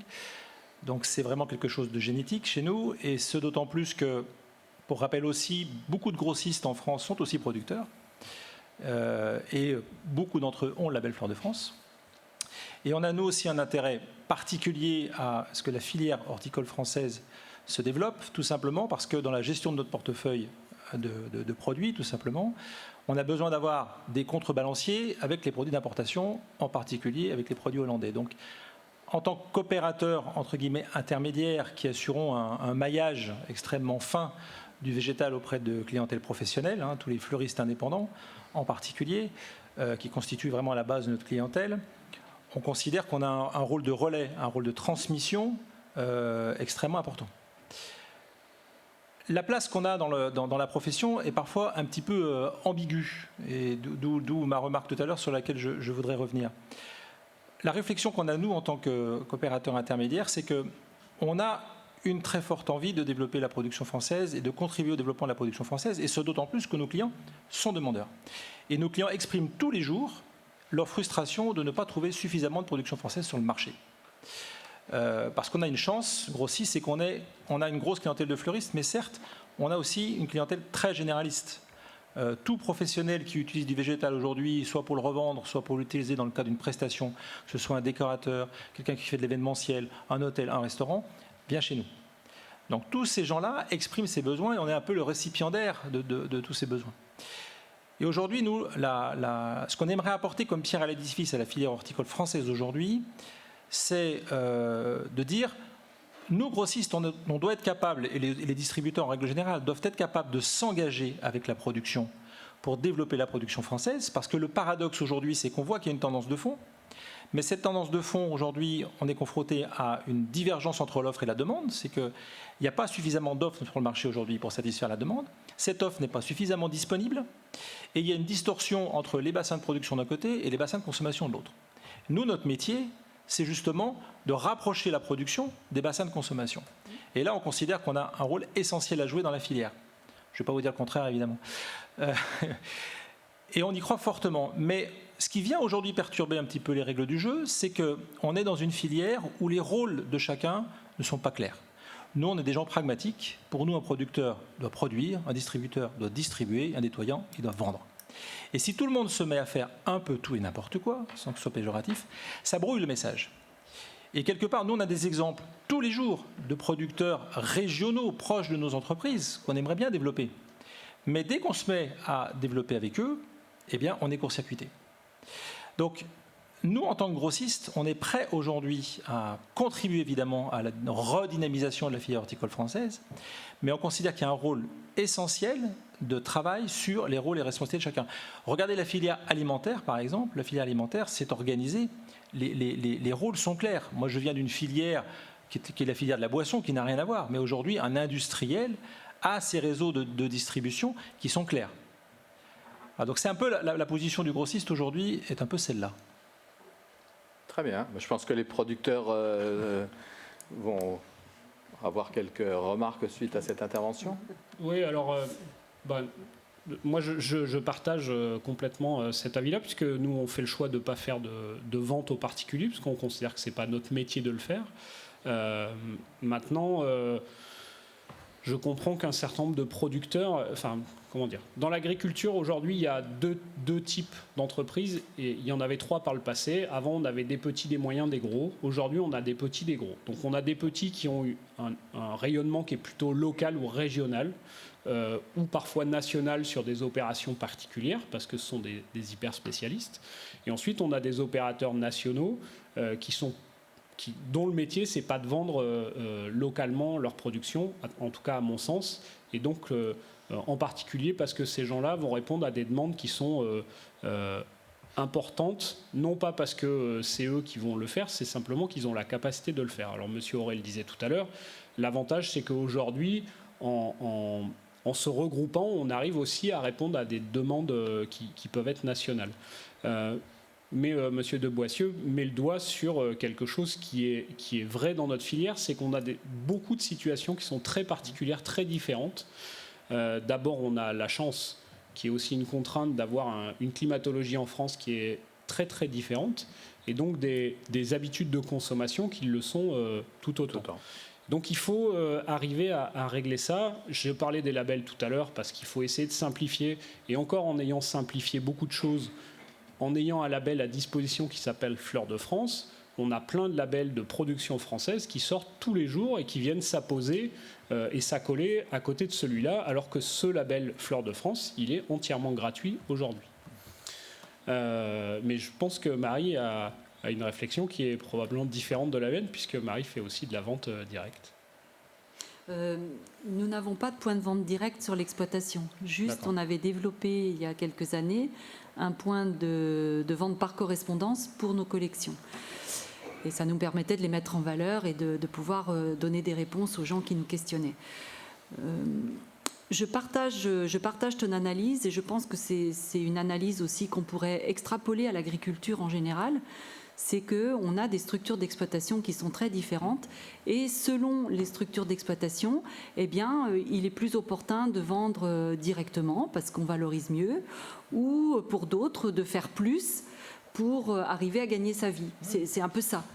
Donc je suis d'accord avec vous, Roland, sur la logique des choses. Il faut que ceux qui disent je produis beaucoup pour le B2B, il assume, et celui qui produit peu pour la vente directe, il assume aussi, et que les choses soient claires. On ne peut pas avoir un modèle unique, à mon avis.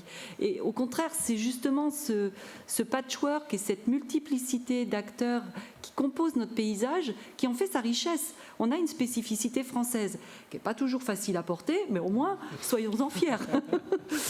Non, mais sans nul doute, loin de moi l'idée de vouloir standardiser, mais je crois qu'il faut, à un certain moment, essayer de clarifier les rôles de chacun dans une filière, parce que c'est comme ça, surtout dans une filière qui... Aujourd'hui, on a la chance d'être une filière qui est portée par un mouvement. Et c'est le moment justement de se poser ces questions-là et d'organiser le rôle de chacun des acteurs dans la filière. Si on prend la problématique logistique, par exemple, qui a été évoquée ce matin, et l'empreinte carbone du milieu du végétal, il ne faudrait pas qu'aujourd'hui, on se retrouve un peu l'arroseur arrosé. Ce qui nous permet aujourd'hui d'avoir cette dynamique autour du marché du végétal, c'est justement cette tendance écolo, voilà. Nous sommes on véhicule de la nature. Voilà, mais on doit aussi prendre en charge dans notre filière, de regarder bien, se regarder le nombril, est-ce qu'on est exemplaire aussi sur l'éco-responsabilité globale de la filière. Regardez l'histoire du sapin de Noël d'une ville que je ne citerai pas, c'est quand même assez édifiant. Ça, ce sont des éléments qui peuvent nous retomber sur le coin de la figure, pour être poli. Et nous, en tant que je trouve dommage aujourd'hui qu'on ne capitalise pas sur les forces qui existent. Le grossiste aujourd'hui, c'est un maillon logistique. On est des massificateurs d'offres. Et quelque part, qu'est-ce qui vaut mieux ? Avoir des smirmors qui arrivent à un point commun et qui repartent avec des petits camions pour faire des kilomètres, ou 50 petits camions qui vont circuler à droite à gauche pour l'empreinte carbone ? Vous voyez ce que je veux dire ? On est d'accord. Voilà, donc le sens de mon propos, c'est celui-là, c'est de se dire... Évidemment, je défends le rôle du grossiste, et je remercie d'ailleurs le Salon du Végétal de nous donner cette opportunité de le faire. Parce que je pense que c'est une des premières fois qu'on a l'occasion de vraiment mettre cet enjeu-là sur la table. Mais indépendamment de notre propre intérêt personnel, on pense légitimement qu'on a un rôle fondamental à jouer dans la filière, parce que cet aspect logistique, on l'a. On l'a dans notre trip, c'est notre métier. La logistique amont, la logistique aval, c'est notre métier, c'est ce que l'on fait. Et on fait ça en A pour B, voire en H+12. Donc voilà. Et aujourd'hui, je trouve que si on s'inscrit dans la redynamisation de la filière horticole française, il faut bien penser au rôle et responsabilités de chacun dans cette filière. Parce qu'aujourd'hui, moi aujourd'hui, si je prends l'exemple de mon entreprise, 8% de mes volumes, c'est ma propre production, c'est peanuts. 20%, c'est de la production française. C'est-à-dire que j'arrive à peine à un tiers de mes volumes, alors que je suis je ne vais pas dire ambassadeur du label Fleur de France, mais j'étais dans le lancement du label Fleur de France. Et c'est extrêmement frustrant. Et quand je regarde un petit peu a posteriori la raison, c'est que c'est pour des raisons historiques. C'est qu'aujourd'hui, on a plus de sécurité à aller sourcer de la marchandise en Belgique, en Espagne, en Allemagne, parce qu'on est plus sécurisé sur notre approvisionnement qu'en France. Et ça, c'est pas logique. Par l'entreprise de production, plus sécurisée ? Par le fait qu'un opérateur allemand ne va pas venir sur le marché court-circuiter votre marché en direct. Et évidemment, après, c'est des stratégies commerciales d'entreprise. Je ne suis pas là en train de dire il faut à tout prix, parce que ce n'est pas ça la logique. Mais la logique, si on prend par exemple la fleur coupée, aujourd'hui, il y a de la demande pour de la fleur coupée française, il y a de la demande pour de la fleur coupée locale. Mais cette demande aujourd'hui, elle n'est pas organisée. Et je pense qu'aujourd'hui, s'il y avait un travail en commun avec des producteurs locaux et des gens intermédiaires comme le grossiste, on pourrait vraiment construire une filière gagnant-gagnant pour tout le monde et surtout répondre aux besoins du consommateur. Parce que le risque, c'est qu'on ait des opérateurs hollandais qui préemptent l'offre française. Et ça, c'est un vrai risque. Et on le sait très bien aujourd'hui qu'il y a des opérateurs hollandais, Fleur de France, ils tournent autour parce que c'est une menace pour eux. Et si nous, entre nous, on n'est pas capable de s'organiser en intégrant la totalité de la filière, là, à terme, on va à l'échec. Je partage votre réflexion. Juste, je voulais apporter la mienne. Je pense que les fleuristes, alors vous n'étiez pas encore nés. Je suis jeune. Les grossistes, pardon. Les grossistes ont beaucoup joué parce qu'à un moment donné, on a eu une logique prix. On passe aujourd'hui à une logique qualitative, avec des exigences différentes et du coup un consommateur qui est plus exigeant, etc. Et au moment où la logique prix s'est imposée, eh bien, les grossistes ont quand même plus favorisé l'achat de l'étranger qui était à meilleur prix, parce qu'on sait que la production française, elle est peut-être la plus vertueuse, mais ce n'est pas la moins chère, évidemment, parce qu'on a des contraintes plus fortes qu'ailleurs. Et donc, on est en train de changer de paradigme. Et ce que vous souhaitez, c'est qu'on en change rapidement. Je le partage complètement, mais il faut comprendre pourquoi on en est arrivé là aussi. Oui, il n'y a pas de... Et du coup, ça fait des confusions de genre, évidemment. Alors, on va pas refaire l'histoire. C'est vrai que sur la fleur coupée, on a dit tout à l'heure, le réseau de producteurs, il a été très abîmé et on ne le reconstruira pas du jour au lendemain parce qu'investir dans des entreprises horticoles, c'est lourd, c'est long. Et ça ne se fera pas d'un claquement de doigts. En revanche, j'ai un message sur Internet que je vous livre. La production varoise de fleurs coupées, en développant des marques comme Hortis Sud, associée à Fleur de France, continue d'exister grâce à l'export et permet le rayonnement de la production française en Europe. Le local doit aussi rimer avec export plutôt qu'avec import. J'en ai une dans le même ordre d'esprit. Je trouve que ce n'est pas très facile à y répondre, mais bon. Cette protection du marché français à orientation locale, qui s'est notamment développée ces derniers mois, limite-t-elle les opportunités d'export de la production française à cause de contacts diminués avec l'étranger ? Exemple, Belgique-Hollande. C'est-à-dire, est-ce que ce qui limite nos exportations, c'est le fait qu'on refuse l'importation, grosso modo ? Non, je pense que... On n'aurait pas refusé l'importation. Globalement, on a déjà... On a déjà une balance commerciale qui est largement déficitaire. Il y a des outils tels que... 1 milliard d'euros par an. Alors, à la louche. C'est très... Oui, je me suis mal exprimé. C'est très pas contrebalancé, mais c'est très orienté à cause de la fleur, la plante d'intérieur et particulièrement la plante verte. Mais donc on a déjà largement de quoi faire en France, sur le territoire, plutôt que d'aller essayer d'aller concurrencer des gens qui ont un sourcing sur les pays de l'Est qui est encore meilleur marché que nous on pourrait le trouver. Et donc on a un investissement qui serait très élevé pour un gain qui n'est pas forcément très intéressant. Les producteurs de jeunes plants, Michael Mercier le disait ce matin, sont très présents à l'export, mais parce que depuis longtemps, ils ont un recul, une spécificité et une reconnaissance qualitative qui est très importante. Pour revenir sur Hortis Sud et sur les producteurs de fleurs coupée du Var, c'est effectivement un des leviers de croissance, c'est d'aller vers la qualité. On a parlé du label rouge. Effectivement, on peut parler de Hortisud qui a fait un travail important sur la qualité de ses fleurs. On pourrait aussi citer l'IGP, c'est-à-dire les indications géographiques protégées, qui permettent aussi d'ancrer localement une spécificité, alors on va dire française, mais en tout cas une spécificité locale, pour dire pourquoi pas les bougainvilliers du Cambay ou de la région, c'est là qu'il y a un savoir-faire, et c'est de cet endroit-là qu'on veut les bougainvilliers, parce que c'est là qu'ils sont le mieux. Enfin, pour répondre à Monsieur de Boissieu, j'entends qu'il y a une problématique de savoir où on peut trouver les végétaux, et vous manquez d'outils pour trouver des végétaux, et donc je vais laisser la parole à Marie pour nous expliquer en quoi la FNPHP travaille à ce que vous trouviez vos végétaux facilement. Tu pourrais le dire aussi. Tu veux parler de Végéstock ? Sur Internet ? Mais oui. Voilà, on parlait de digitalisation tout à l'heure, de numérique. C'est vrai que c'est un vrai challenge pour la filière, et que je pense qu'on doit saisir cette opportunité pour nous apporter des services supplémentaires et des mutualisations qui vont être lisibles par nos clients ou nos clients, quels qu'ils soient d'ailleurs, qu'ils soient entreprises de paysage ou distributeurs. Il faut qu'on arrive à avoir une offre plus lisible, une offre française qui soit construite et qui soit mutualisée. Gardons nos exploitations comme elles sont très bien, elles sont riches de gens passionnés, passionnants aussi. Et par contre, essayons de cette richesse d'en faire une force.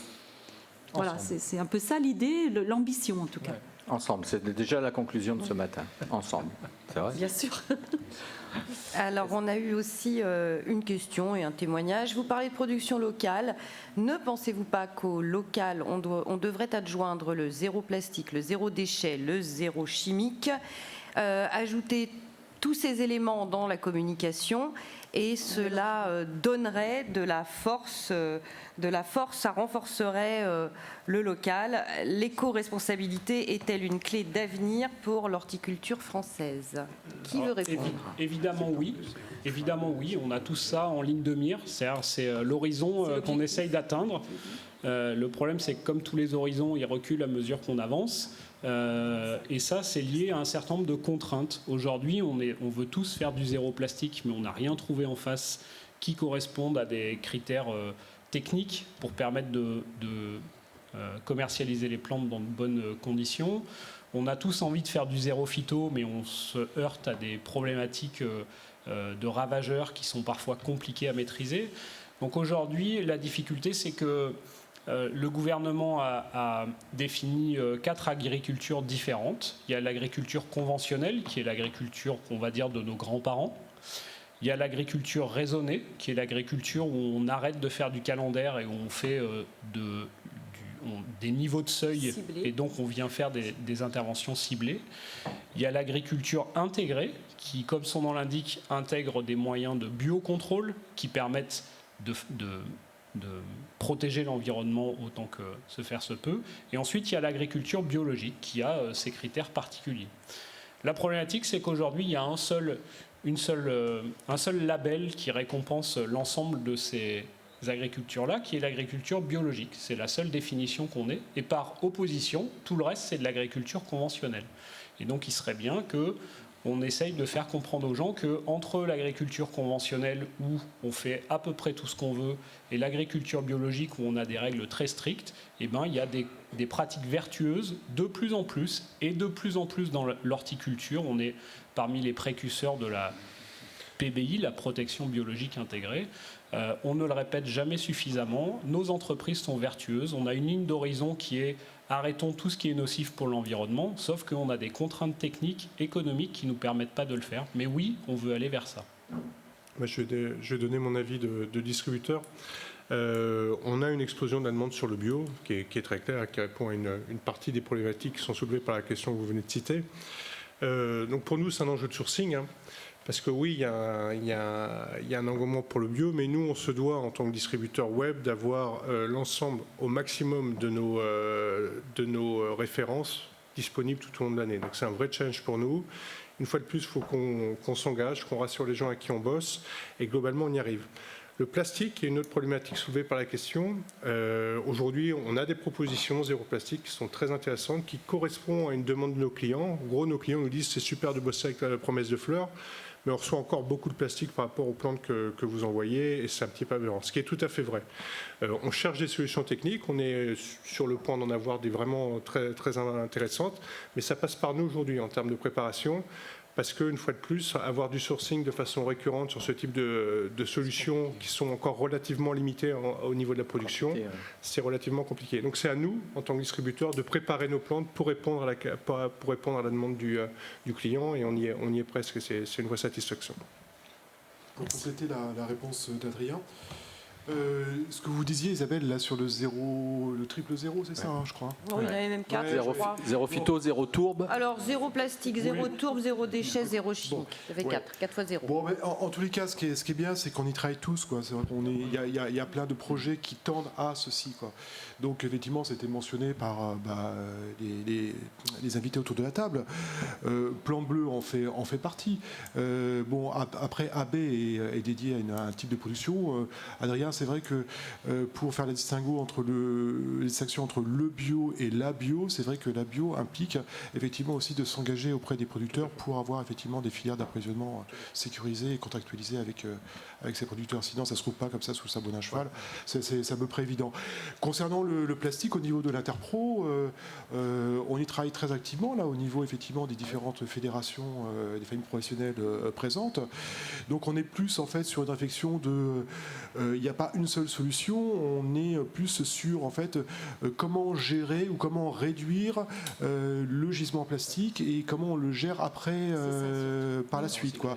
Je crois que l'enjeu il est plutôt là. On ne va pas éliminer le plastique, ça a été dit par Patrick Chassagne à l'instant, parce que pour l'instant on n'a pas d'alternative sur certaines familles de produits, on ne va pas l'éliminer du jour au lendemain. En tout cas, ce qui est rassurant, c'est qu'on y travaille effectivement tous de façon super active, et je pense qu'à l'horizon 5-10 ans, il y aura effectivement beaucoup de réponses qui seront apportées à ces questionnements.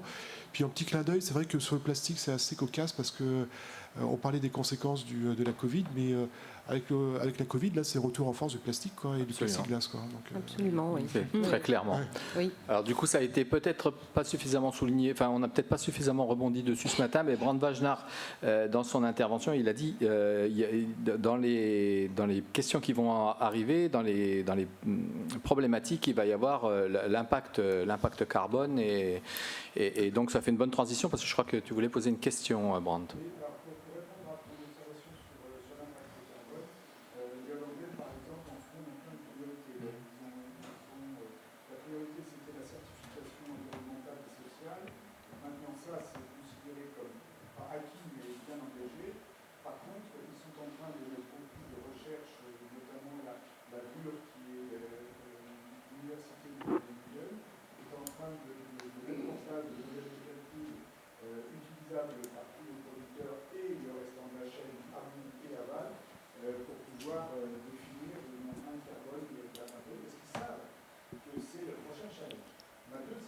Attends, avec le micro, avec le micro, sinon parce que là, les gens, je pense que vous les êtes gens un qui peu sont loin. à distance vont Pardon, comprendre. tu veux que je recommence ou ça va?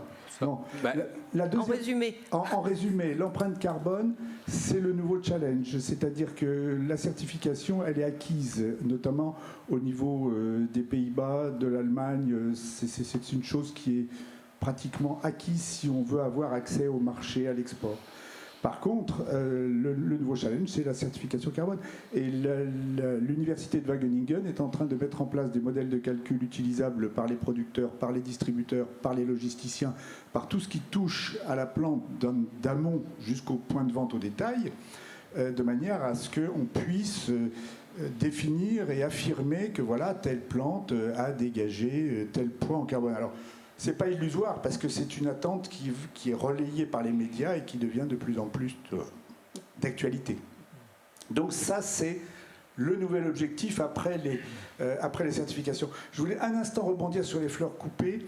Dans mon observation de ce qui se passe à l'international, on a pour la fleur coupée française ou la fleur coupée locale une fenêtre de tir absolument extraordinaire qui vient de se dégager parce que la production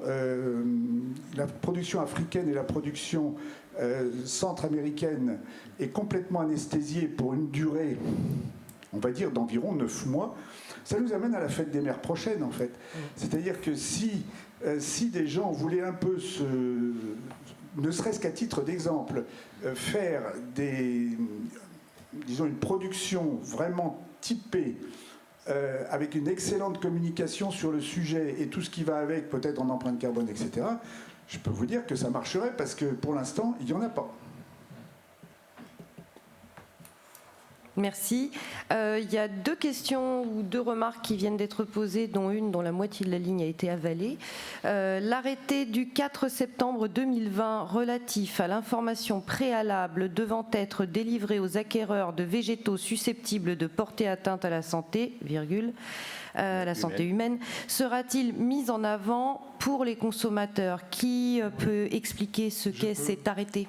Patrick. Je peux l'expliquer, oui. Merci Patrick. C'est quelque chose, en fait, c'est un héritage de la loi santé de Marisol Touraine. Donc ça remonte à quelques années et en fait ça vient d'un amendement d'un sénateur médecin qui avait fait rajouter cet amendement et c'était pas dans le projet de loi initial du ministre de la Santé de l'époque. Et en l'occurrence, cet amendement-là, il est passé le 22 décembre à 2h du matin après 2 semaines de discussion concernant la carte vitale, la couverture, des couvertures de santé généralisées, la loi contre le tabac et contre l'alcool, donc des sujets d'importance. Et puis il se trouvait que le Parlement, je pense qu'ils en avaient un petit peu marre le 22 décembre à 2h du matin, donc en fait l'amendement est passé comme une lettre à la poste. Ceci étant dit, maintenant, effectivement, le décret d'application a mis beaucoup de temps à sortir. Apparemment, il vient de sortir. Et nous serions effectivement dans l'obligation d'informer le consommateur du caractère potentiellement dangereux pour la santé humaine concernant la plante qu'on lui vend. Ça serait catégorisé en quatre niveaux. Groupes, merci. Donc les plantes allergènes, les plantes toxiques par ingestion, les plantes irritantes, voilà. Bon, il y a 4 catégories comme ça. Et nous serions obligés d'apporter l'information. Donc c'est une loi vraiment pas européenne, hein, c'est une loi française, sur la plante elle-même, sur l'unité de vente. Ce caractère, effectivement, de mise en garde. Alors, ce qui va nous poser un gros problème, parce qu'en fait, la discussion, et je ne connais pas encore, et là, c'est là où j'ai une petite faiblesse concernant ce décret d'application, est-ce qu'il est spécifié dans le décret, effectivement, la forme sous laquelle doit être communiqué cet avertissement, c'est-à-dire sur la plante elle-même, à côté de la plante, sur le site internet, à l'entrée du magasin ou pas? Ça, c'est une question qui restait en suspens. Toutefois, effectivement, il y a un certain nombre d'espèces, pas toutes les plantes, c'était une liste qui a été travaillée et arrêtée par l'ANSES. On a effectivement des plantes qui sont présentes, qui sont très surprenantes, notamment les plantes allergènes. On a, pour le pollen, on a les noisetiers. Donc il va falloir, et les oliviers aussi, enfin des tas de pas mal de graminées. Ouais. Sur les allergènes, ouais. Alors, de façon paradoxale, il y a des plantes dangereuses pour la santé humaine qui n'apparaissent pas effectivement dans cette liste-là, qui n'y figurent pas, et d'autres plantes, voilà. Alors, c'est un décret qui met un petit peu en rogne, parce que, pour 2 raisons. C'est qu'en fait, il ne va pas concerner, et heureusement pour eux, les plantations dans les espaces verts. Parce que j'imagine bien que dans les aménagements d'espaces verts, on met parfois du noisier. Il n'y aura pas des pancartes, effectivement, alertant les visiteurs sur la dangerosité pour les allergies respiratoires des noisetiers, et ni des forestiers. Alors que des noisetiers, on en a plein les forêts, quoi. Voilà. Donc c'est une obligation supplémentaire, contraignante, qui, à mon avis, est inutile, et qui va, effectivement... on passe, en fait, d'une activité de loisir, de plaisir et d'embellissement à effectivement des acteurs d'une activité potentiellement dangereuse. On devient dangereux concernant la dissémination des ravageurs, des maladies, concernant effectivement la santé humaine. Ça fait beaucoup. C'est anxiogène et ça pose de vraies difficultés. Les messages vont être brouillés. D'autant plus que quand effectivement on va vous demander à vous, fournisseurs, d'étiqueter les plantes, avec la phrase qui va bien. Rappelez-vous effectivement tout le débat qu'il y a eu concernant les passeports phytosanitaires, on n'est pas sorti de l'auberge. Déjà que celui-là, on n'est pas sorti de l'auberge. C'est un vrai sujet, ça aussi. Une autre question concernant... Une dernière question, parce qu'il nous reste 5 minutes.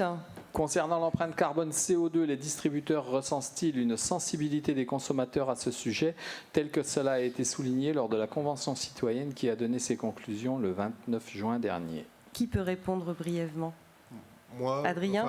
Je pense qu'on a un peu répondu à la question quand on voit l'importance du local et surtout du questionnement et de la valorisation, la question de la valorisation du local sur le point de vente ou nous sur notre site internet. Je pense qu'on peut répondre très facilement par l'affirmative. Oui, il y a une vraie attente du client, au moins d'une partie des clients, tels que vous avez défini sous les 6 profils que vous avez définis tout à l'heure. Il y a au moins une partie des clients qui sont sensibles à cette thématique, avec l'idée que oui, j'achète du végétal et c'est positif, mais il serait complètement aberrant de leur faire, de les associer à une empreinte carbone trop importante. Donc c'est pour ça qu'on valorise aujourd'hui le végétal, pour répondre à cette attente client, et parce que c'est une vraie démarche environnementale responsable d'entreprise. Et c'est pour ça que, même si parfois ça dépasse les frontières dont je ne suis pas responsable, on a vraiment plaisir à valoriser une production locale, parce que c'est non seulement synonyme d'une empreinte carbone moindre, mais c'est aussi synonyme bien souvent d'une relation plus dense avec le producteur, entre nous et le producteur, et c'est quelque chose de très positif. Merci Adrien. Donc il nous reste 5 minutes pour conclure tous ces échanges. D'abord, on tient à vous remercier d'être ici sur le plateau et d'être aussi derrière vos écrans d'ordinateur. On remercie Valor et toutes les familles de l'interprofession qui sont exprimées ici. Nous remercions également la ville d'Angers, la région Pays de Loire, Angers-Loire Métropole pour le soutien financier. Merci enfin à Végépolis Vallée et au BHR pour leur contribution. Nous sommes ravis tous les deux de vous avoir accompagné pour ce premier événement digital qui a permis de faire un premier bilan d'une année plutôt particulière ou d'un premier semestre très particulier. Nous avons pu constater qu'il va falloir, si ce n'est pas déjà fait, franchir le cap du numérique. Il va falloir avancer dans la construction de relations plus gagnant-gagnant entre les producteurs et les distributeurs, toujours rester ensemble, donc ça veut dire discuter, quitte à se disputer, mais ça c'est pas très grave. On n'a pas pu aborder de nombreux autres sujets et notamment les changements climatiques qui vont forcément avoir des conséquences sur la filière, Pascal. Oui, je pense qu'au niveau de la palette végétale, quand on voit les 2 étés qu'on vient de passer, quand on voit aujourd'hui les difficultés qu'ont les collectivités qui veulent planter des quantités d'arbres faramineuses et le choix qu'elles vont avoir à faire entre les ravageurs et les maladies, entre les évolutions climatiques, les choix sont assez cornéliens. Donc il y a pas mal de sujets qu'on n'a pas abordés et en particulier il y a celui-là, on vient de faire un dossier nous là-dessus ce mois-ci. Et ça permettra peut-être d'organiser une autre table ronde et de parler d'autres choses. Il y a un autre sujet aussi qui a souvent été évoqué en fait dans les entretiens de préparation à cet événement digital, c'est la nécessité absolue de valoriser les métiers de la filière. Je crois que ça vaut le coup de s'y remettre une fois, puis d'aller au fond du sujet et de faire des propositions et puis de se creuser la tête pour valoriser ces métiers. Je pense que tu es d'accord. Oui, c'est vrai que c'est une vraie problématique aujourd'hui pour recruter. Alors ce matin, il y a eu des choses positives qui ont été dites, que si la filière retrouvait une dynamique, elle réattirerait des jeunes. Ça m'amène sur une des questions, la dernière question qui a été posée. Où sont les trentenaires sur le plateau? La génération montante doit prendre toute sa place dans les progrès de la filière. Eh bien, on l'attend, nous. Si on fait 30 fois 2, on y est, voilà. Sans aucun problème. Donc, c'est un peu dur, on n'est pas si loin. On n'en est pas si loin. Moi, c'est ce que je trouve aussi. Même tout près, franchement, voilà. Catherine, on t'embrasse. Et puis, bonne fin de journée à tous. Merci à tous de nous avoir suivis. Alors, je voulais vous signaler que le rendez-vous se prolonge également demain avec des webinaires tout au long de la journée. Il y en aura 7, je crois. Donc, on vous dit vraiment un grand merci de nous avoir suivis, d'avoir participé. Puis, on espère tous vous retrouver en présentiel en février prochain à Angers pour le Salon du Végétal 2021. Bonne fin de journée. Merci encore de nous avoir suivis. Au revoir. Merci beaucoup.